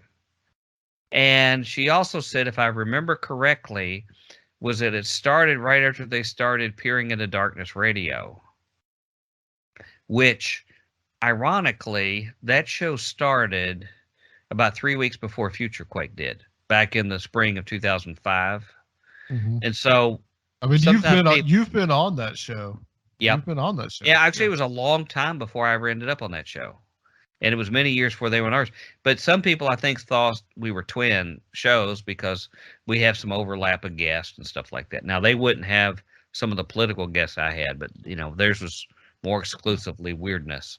But anyway, by me adding the numbers up, and we were in communication with them for years, they continued having her visit with Xerxes / reptilian / other Derek for Ahasuerus. I think it was past 2008, because she said that Sam T. Dotson, their Dotson they got, which they made famous, he was already there with them for the last few visits. In fact, she was wondering if Sam T. Dotson was going to bark at Xerxes. And she said in one of them, I would like to point out that Betty and Barney Hill also had a dachshund. Well, and I that's really good hope, enough. I really hope Dave Metcalf is listening, right? The correlation, I'm sure, is there. But she said in one of the incidents that Derek had just come from the bathroom and walked behind Xerxes. Now, this is the first after. Did all he of look these like he years, did in 300? I wonder, because that would be hard to say no, I guess. But especially with that eyeliner, yeah. Yeah, but actually, I think the one from 300, he would have been more interested in Derek than he would in her. But yeah, that's probably true. But it's funny that I have never heard this story told. Here it is, 2021. Have you ever heard anything like this? No. And I want to say that like people do have weird experiences and we talk a lot about these things. So, I mean, I don't mean to really denigrate it, but Well, it's just something that just gets put out there on this really already fringe show. well, And let me just people just buy, I don't know. It's just, yeah, I just feel like no, it's not yeah, challenged at all. yeah. Nobody raises the BS flag at the pole. Yeah. Now, the uh, the the thing that she described was that like he was awake during it, Derek was, and that he was walking around in the midst of all of it. And the more I heard the descriptions, I thought, do they entertain the possibility that this could have been just a recurring dream? I don't think there was any physical evidence left behind. You know, it wasn't like Rosemary's Baby, you know, where she had scratches on her or something afterwards. I mean, there was nothing that would suggest in hindsight that you'd say that this was other than a dream. Or like Ebenezer Scrooge said, a bit of undercooked potato. Mm-hmm. So that was never brought up as a possibility. Like I had some really weird dreams because we were talking about weird stuff every week on PID Radio. And because we were talking about weird stuff, it's not surprising that I had some weird dreams like this that I have more than once. No, it had to be a full-blown sexual attack. I guess because in the demon world, PID Radio was the #1 threat to the kingdom of darkness. Is why they had to target them. You know, just like Russ Dizdar. You know, I mean, the forces of darkness target all of us, but usually they're in more mundane ways, like having us give in to our flesh and stuff like that. That's usually where they have the victory. But, you know, I'm jealous. These people have really flamboyant spiritual attacks, and I don't have anything like that. Well, You know? the thing is that it adding the reptilian thing, I think, is like kind of the really weird thing for me, because that just seems to just So really appeal having to the sex with Xerxes is okay with you. Well, You were no, I'm just totally saying, in on it with that up until that point, Adam. well, I'm just saying that it's like it's something that appeals to that conspiracy crowd. Yeah. And it furthers along that narrative. Well, it certainly keeps them connected to it. Maybe through the dream she was kind of having some kind of weird spiritual experience. I'm not going to necessarily discount that. Right. But I it's wasn't obvious there, the way that they're using this. And then, yeah, like Sir Fiel said, what the hell does this Anasazi have to do with this? I guess that's something that was not, that's taken out of context. But I think that this is just one of those things that where, you know, people believe these incredibly bizarre things.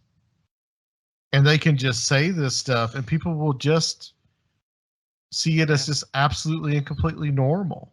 Mm-hmm.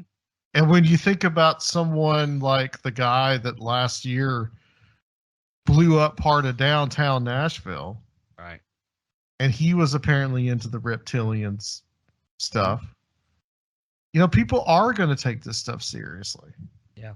I mean, maybe for Sharon, you know, she doesn't think too much of it. It's just something that happened to her. But people are going to listen to this stuff, and they're gonna take it to heart. I was up here at a Mexican restaurant that you've been before with me, and I was waiting for a friend of ours to come, and it was a pastor sitting across from me and his wife. They started talking about the reptilians. Yeah. I mean, a pastor and his wife talking about it, and then they were talking about how, you know, the first thing out of their mouth was about all of the Democrats and pedophile ring that they were all running. That was the first thing. They didn't even know who I was. I mean, it's like that was their hello. Worried about the pedophile ring the Democrats were running. And that's the thing. 10 years ago, maybe even 5 years ago, would we have heard this type of stuff coming out of these people's mouths? Heavens no. Now, they may have talked about the communist or, you know, some infiltration or something. But, you know, I now look at that's the good old days. Just hearing about, you know, John Birch communist thing. You know, hopefully we'll get back to those days of just old-fashioned paranoia. It's like the religion now has to transform to keep up with the politics. The politics is being paramilitarized, and the religion is being paranormalized. Yeah, well said. And there's another element too they have to keep up with, and that is the lower attention span and higher entertainment factor that people demand. Back when I was growing up, you even weirdness, you got a book, and you went and they were dry books. And if you wanted to read about whether it was Bible prophecy or UFOs or whatever, you had to be very patient, and it took you a long time to find the stuff. And you actually read and studied and all this stuff. Well, now people want pizzazz. They want a video game where you got multiple things happening on the screen at once. So they also have to meet that entertainment quotient. So, but you know, and I don't mean to pick on the Pentecostal world, our brothers and sisters there, but they're used to that because every week they have to outdo what they did last Sunday because people lose interest. If you don't have a bigger sign and wonder this week, well, I guess the glory's passed from you. You don't have the anointing anymore. And so they were sort of accustomed to figuring out how do we pull a rabbit out of a hat, like stay tuned for next week. And so these people have been sort of trained in that. Tom Horn has, the whole crowd. They've learned how to keep people on the edge of their seats. And so, but that is something that's driving it getting really, really weird, really, really fast, is that you're not going to keep a crowd unless you do that. Right. Like the old prophecy buffs, like you mentioned Jimmy DeYoung and the guys of his generation, they'd be very, very frustrated today because they can't keep a crowd. They would methodically talk through passages, and they might talk about something that happened in Israel, and they're building the temple, and they got this, and well, that's just not. It's like, where's the Nephilim? Where's the giants or the midgets? Either one. Give me something. It's not sexy enough. Right. It's like when we went. We talked about the guide stones with you and all the research that we did. No one has paid attention to that, Mike, because it's not sexy enough. Yeah, right. It's just for grown-ups. And we have a jump the shark society.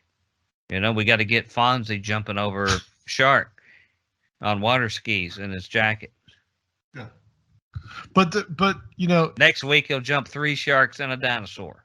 It's really scary when you have like the person that you're talking about, this pastor that is talking about this stuff that you would only hear in like these fringe conspiracy circles. And he didn't even know who I was. That was his introduction. See, here's another thing. And then we got Greg Locke out here, talking about conspiracy's greatest hits, talking about Freemasonry. Well, he's got the same pressure. He's got to keep people fascinated. So he's got to make government and everybody else the enemy. And that's why he says these flamboyant things like, you show up with a mask and I will escort you to the door. And, Shane Claiborne went there and did such before I got a chance to do it. And of course he backed down. He was too chicken to do it. But they got to keep upping the ante all the time. But, talking about that pastor that I saw, who I didn't know, first thing, the thing that I normally hear now from people that I know where it's going to go, because I talk to people at the gas station pumping gas or, cold call. And they'll start saying, what's you guys know about this, about Dr. Future. He will literally talk to anyone. Well, you find out fascinating things when you do. Keep your ears open. But, now I start hearing all the time, well, I'm just worried where this country's going. I don't know. And then it's like, I want them to elaborate. Well, tell me, what is it you're worried about it? And, when I first began my book, if you remember at the very beginning of this last book I did, I wrote about my experience in line with the old people getting ready to vote. Right. And they were just talking about how grim they were, and worried about things. And I asked them to elaborate, and they said, it's best that I not tell you more. And that's how scary things are getting. It's like we're living the X-Files and everybody else is in it but us. Or like Green Acres. If you remember Green Acres, where everybody in Hooterville got it except Mr. Douglas. And Mr. Douglas is like going, what? What is, and everybody understood each other except him. I feel like Mr. Douglas these days. It's like, you're saying you actually believe that? It's like you have no evidence or proof or any reason to, and everybody else said, well, yeah. Well, Well, this is yeah, the these world. are people I know. And This you is know, the Adam, world. people you and I know and had higher respect for, Wait, they're, those of us like you and me, they're getting to be less and less of us. this is the world that social media has made. Too much communication. Where's any discernment? It reminds me of an old song by the Guess Who. It says, too many churches, not enough truth.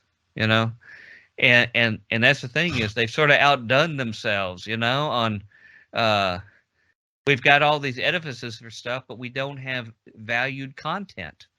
We don't have content that is worthy and been vetted, that's worthy our time and consideration.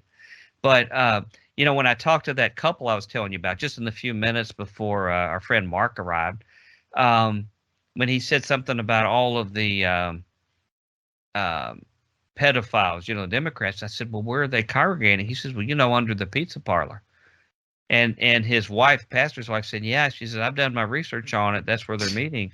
And I said, well, during the assault on the Capitol, their communication on their phones that they recorded was saying that they were trying to gas all of the congressmen in the tunnels, and that they were going to free all the children that the congressmen were molesting inside the tunnels. And they're like, yeah, you're exactly right. That's what they were going to do. So we've got pastors believing that there's pedophiles doing, but now let's think about. Let that sink in, folks. Let that sink in. Well, think about what ahead of that, what folks like at Raider Skywatch are writing about the testes of the Washington Monument. Remember that? And all the secret rituals that are going down in that are connected to the, woman's orifice, connected to the Capitol and all this stuff. It's a slippery slope. It all goes right into this stuff. So, I just sort of kept leading them on to find out more what they believed. And it got deeper and deeper and deeper. And poor Mark walks in the middle of all this, and he's like, what the heck are y'all talking about? And I didn't want to drag him along. But boy, they were filling my ears with this stuff. And the pastor was saying, well, he had lost a pastorate for a while, so he had time to do his research. And that's where he was able to discover all this. He said he had learned more than all of his years in seminary and teaching and everything by learning, by the stuff that he'd found on Facebook. Now, I will say, to be fair, I felt like I learned a whole lot of stuff around 2005, 2007, 9. Even some stuff that Alex Jones pointed out, I'd never even broached any of those topics. False flag, other kind of thing. Even though I think he basically got bought out. He found what side had money, and he's no longer beyond the left-right paradigm. He found one of those sides had money, and he went to it. But having said that, I have been in the shoes of discovering a lot of things that I hadn't been exposed to before we had the internet, before there was not even a way to know that there was research. But I would like to think, as the years went by, that I continued to do vetting of the information. And that the more elaborate a claim somebody makes, the higher our standards should be of vetting that information. And if it's something that can hurt people or kill them, then we really need to make a really high standard to make sure that they're right before we do something that can actually harm other people. Well, we have been exploring what has happened in 2021. And pretty boring year. Yeah, we're already getting past the 2-hour mark. If you guys are okay with that, I think we might want to wrap this up, and maybe on the Patreon we'll talk about maybe what we think 2022 has in store, and make some predictions from the mouth of Dr. Future. Yeah, do you want to stick with us on that, Mike?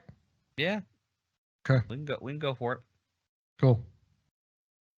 Yeah, I just want to say that, just like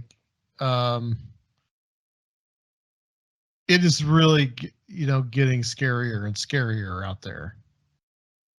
It really is. And when these people that just like, grandma now has, and I've said this before, grandma now is like talking about stuff that like Right. we were talking about 20 years ago. And we were really just kind of facetiously laughing at it 20 years ago. We weren't serious about it. Right. But now they've taken it completely serious. Right. And I think that the pandemic in some ways has a way to blame, because when people got stuck at home, they just got on the internet. They got on that The social whole kind of media. thing Eric Davis talks about. Yeah, the whole thing. Yeah, Eric Davis, we perfectly encapsulated that. People just have become, they've gone down their, what do you call that? The Chapel Perilous. Chapel Perilous, yeah. But that's what they've come down, but also too, like people have become, along with that though, people have become radicalized. I don't know how you undo it. I've used in the past, only slightly tongue in cheek, about referring to a lot of these, Trumpers and the people since then as being like a version of the Manson girls, because anybody who is like an authority that actually is a serious credentialed person to explain what's going on in the world, they believed was fake news. And it was only what their messianic figure told them is what they believed. And that's why it was frustrating at trial, because these girls were so detached from reality other than just whatever Charlie told them. And I feel like we're sort of in a case like that now. The other thing I feel, and I've used this analogy too before, particularly now, I mean, we may not have seen the worst of COVID. Cases are going back up. Michigan is an absolute worst crisis they've had. New Hampshire is in worst crisis they've had. And it's because the weather's gotten colder a little faster than it has here. So we don't know what all we're out of the woods yet with this. But I also think how people have responded to health officials trying to help keep them alive was just like what the Okinawan people did when the American GIs landed there in World War II, and the Japanese soldiers had told them that American soldiers would eat them and their children if they caught them. And here the American GIs were trying to save them, and they're using the loudspeaker saying, "Look, we're here to save you." That they had already been brainwashed by the Japanese, that don't fall for that because they really want to eat you. And so right within a short space of distance from where these soldiers are trying to rescue them, these people are grabbing their children and jumping off the cliffs. And I really think that's what we're seeing in this COVID thing. I mean, what could be more tragic? Are people like Heaven's Gate cult people or Jonestown? I mean, I think the whole anti-vax movement here is going to go right in line with the Heaven's Gate, Jonestown, David Koresh, of just needless death due to confusion, brainwashing, and just being really messed up. Well, and my question for the past few years has really been for the secular right-wing people and libertarians. Are you really willing to, throw in with these religious fanatic theocrat insane people? I'm not either. I'm not libertarian or right wing. Yeah. I'm definitely socially libertarian in most things. Yeah. But are these people going to be your allies? I mean, does their vision align with your ideals? I don't think it does most of the time. So be careful. If you think this is worth it and you can just use these people and be in control, it's going to get out of your control really quick. Right. Right. Well, both of them should be asking that about themselves. Like even like a true, authentic Christian person should say, do you really want to be with a totally atheist or Ayn Rand kind of libertarian? If you're a Christian, I mean, both of them are disingenuous. It's like the Christians and the Zionist in Israel. They have a similar unholy pact, and they're exploiting each other. The Christians want to, at least some of them, want to convert them to Christianity, and the Temple Institute people and others want to take the money from the Christians to do their own thing, and they both wink at each other like they like at each other, and then, at least the Temple Institute people, as I've documented, they curse them as soon as they leave. But they have this unholy pact of convenience of, you could call it coopetition or, frenemies or whatever. But I guess they think they can make a Ribbentrop pact. And those pacts don't stick together. They can divide and conquer together on the opposite sides of the aisle. But it never lasts forever because one of them want to be king of the hill eventually. Yeah. But in the meantime, they lose any kind of credibility of whether you agree with their values or not. You can at least respect someone who is consistent to their values. Well, you can't even do that anymore with these people. They're not even consistent in it. Well, Dr. Future, I want to thank you for coming on and being a part of this. We're going to get your thoughts about 2022, and really, I really want to get your thoughts about 2022 and beyond. Really, not just 2022, but because I think, honestly, that this decade is already shaping out to be turbulent, to say the least. So we'll get your thoughts on that on the Patreon side. And I don't think you're going to be able to put the toothpaste back in the tube.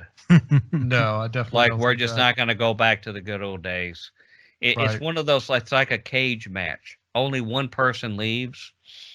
And I don't think people are going to, in the middle of the bloody battle, just stop and laugh and hug each other and say, what were we doing? And, let's pretend this never happened. I don't see that any more than, what is it? Is it Goder Damarung or Ragnarok or whatever you call it there in their mythology over there? It's the last battle of the, that's how everybody's in that frame of mind. Whether it's my mailman, whether it's my neighbors, church folk, my family members, everybody's ready for the final battle. Little do they know the suffering that's going to go on. Right. In the build up to it all looks fun and sexy, but they don't really realize what's really going to go on. If you don't mind, a little bit of my cheap exploitation. If anybody wants to hear a little bit more in a more orderly manner, rather than just some old grumpy guy sounding off like I've been doing tonight, if you can check out my book, Two Masters and Two Gospels, Volume 1, The Teaching of Jesus versus the Leaven of the Pharisees in talk radio and cable news. A lot of the roots of this are in that book. I mean, I wrote that when the election was going on, the first one, and wrote about what happened in the first 2 years, which seems like a million years ago. But the values in there, I try to put it together a little bit more orderly than me spouting off here. So if anybody wants to check it out, you can find that at Amazon or Barnes & Noble, or go to MikeBennettBooks.com or AkribosPress.com. And the Two Spies Report blog, I am hopefully this week going to start resuming some postings there, some long-winded postings. And I got a whole lot of stuff on different dimensions of this that I need to finish up to get uploaded there. And then I'm going to try to get Volume 2 wrapped up on this. But be expecting to see some new blog posts here in the very, very next, hopefully, few days. Yeah, and also, Mike, the Future Quake episodes are still all up there. Yeah, and even the ones that I denounced, they're still there. And eventually, I guess you will be returning to the podcast world. That's still under construction at the moment. Ran into some complications on something. It's nothing diabolical or mysterious. It was just a practicality of I can't do it myself. I'm going to have help and do other stuff. And there were some matters that will take a little while to get taken care of.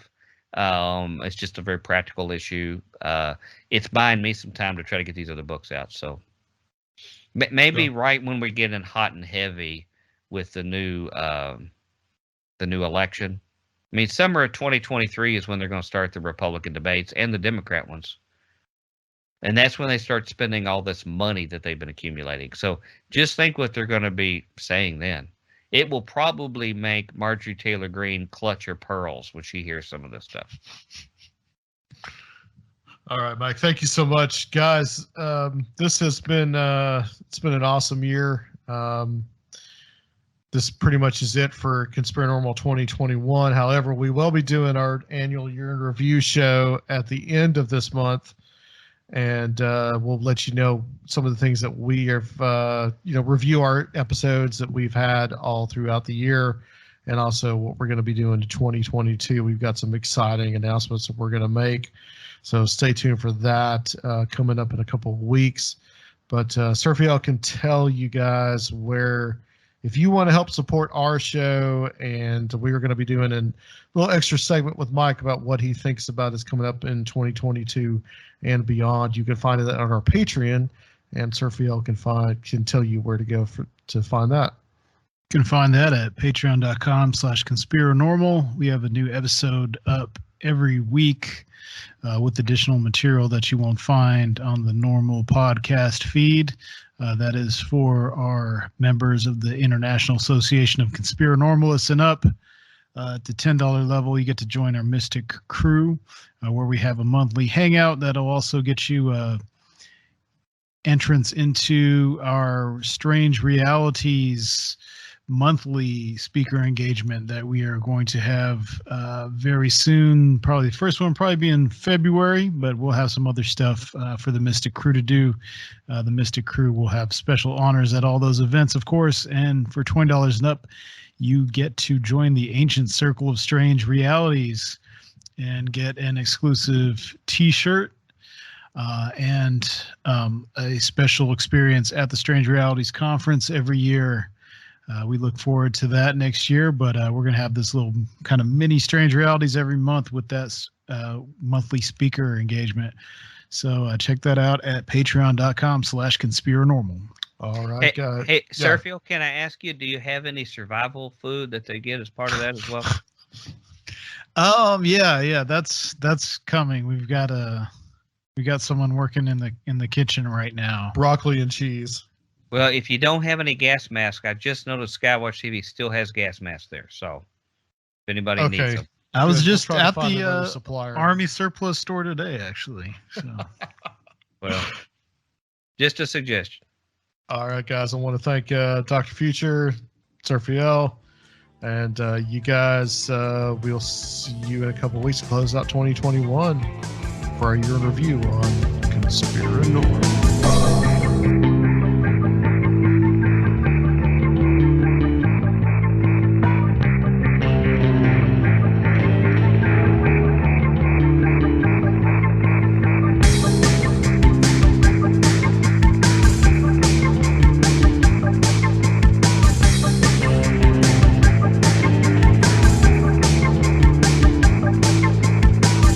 If you would like to help the show, please consider becoming a Patreon at www.patreon.com/conspirinormal or leave a one-time donation at conspirinormal.com.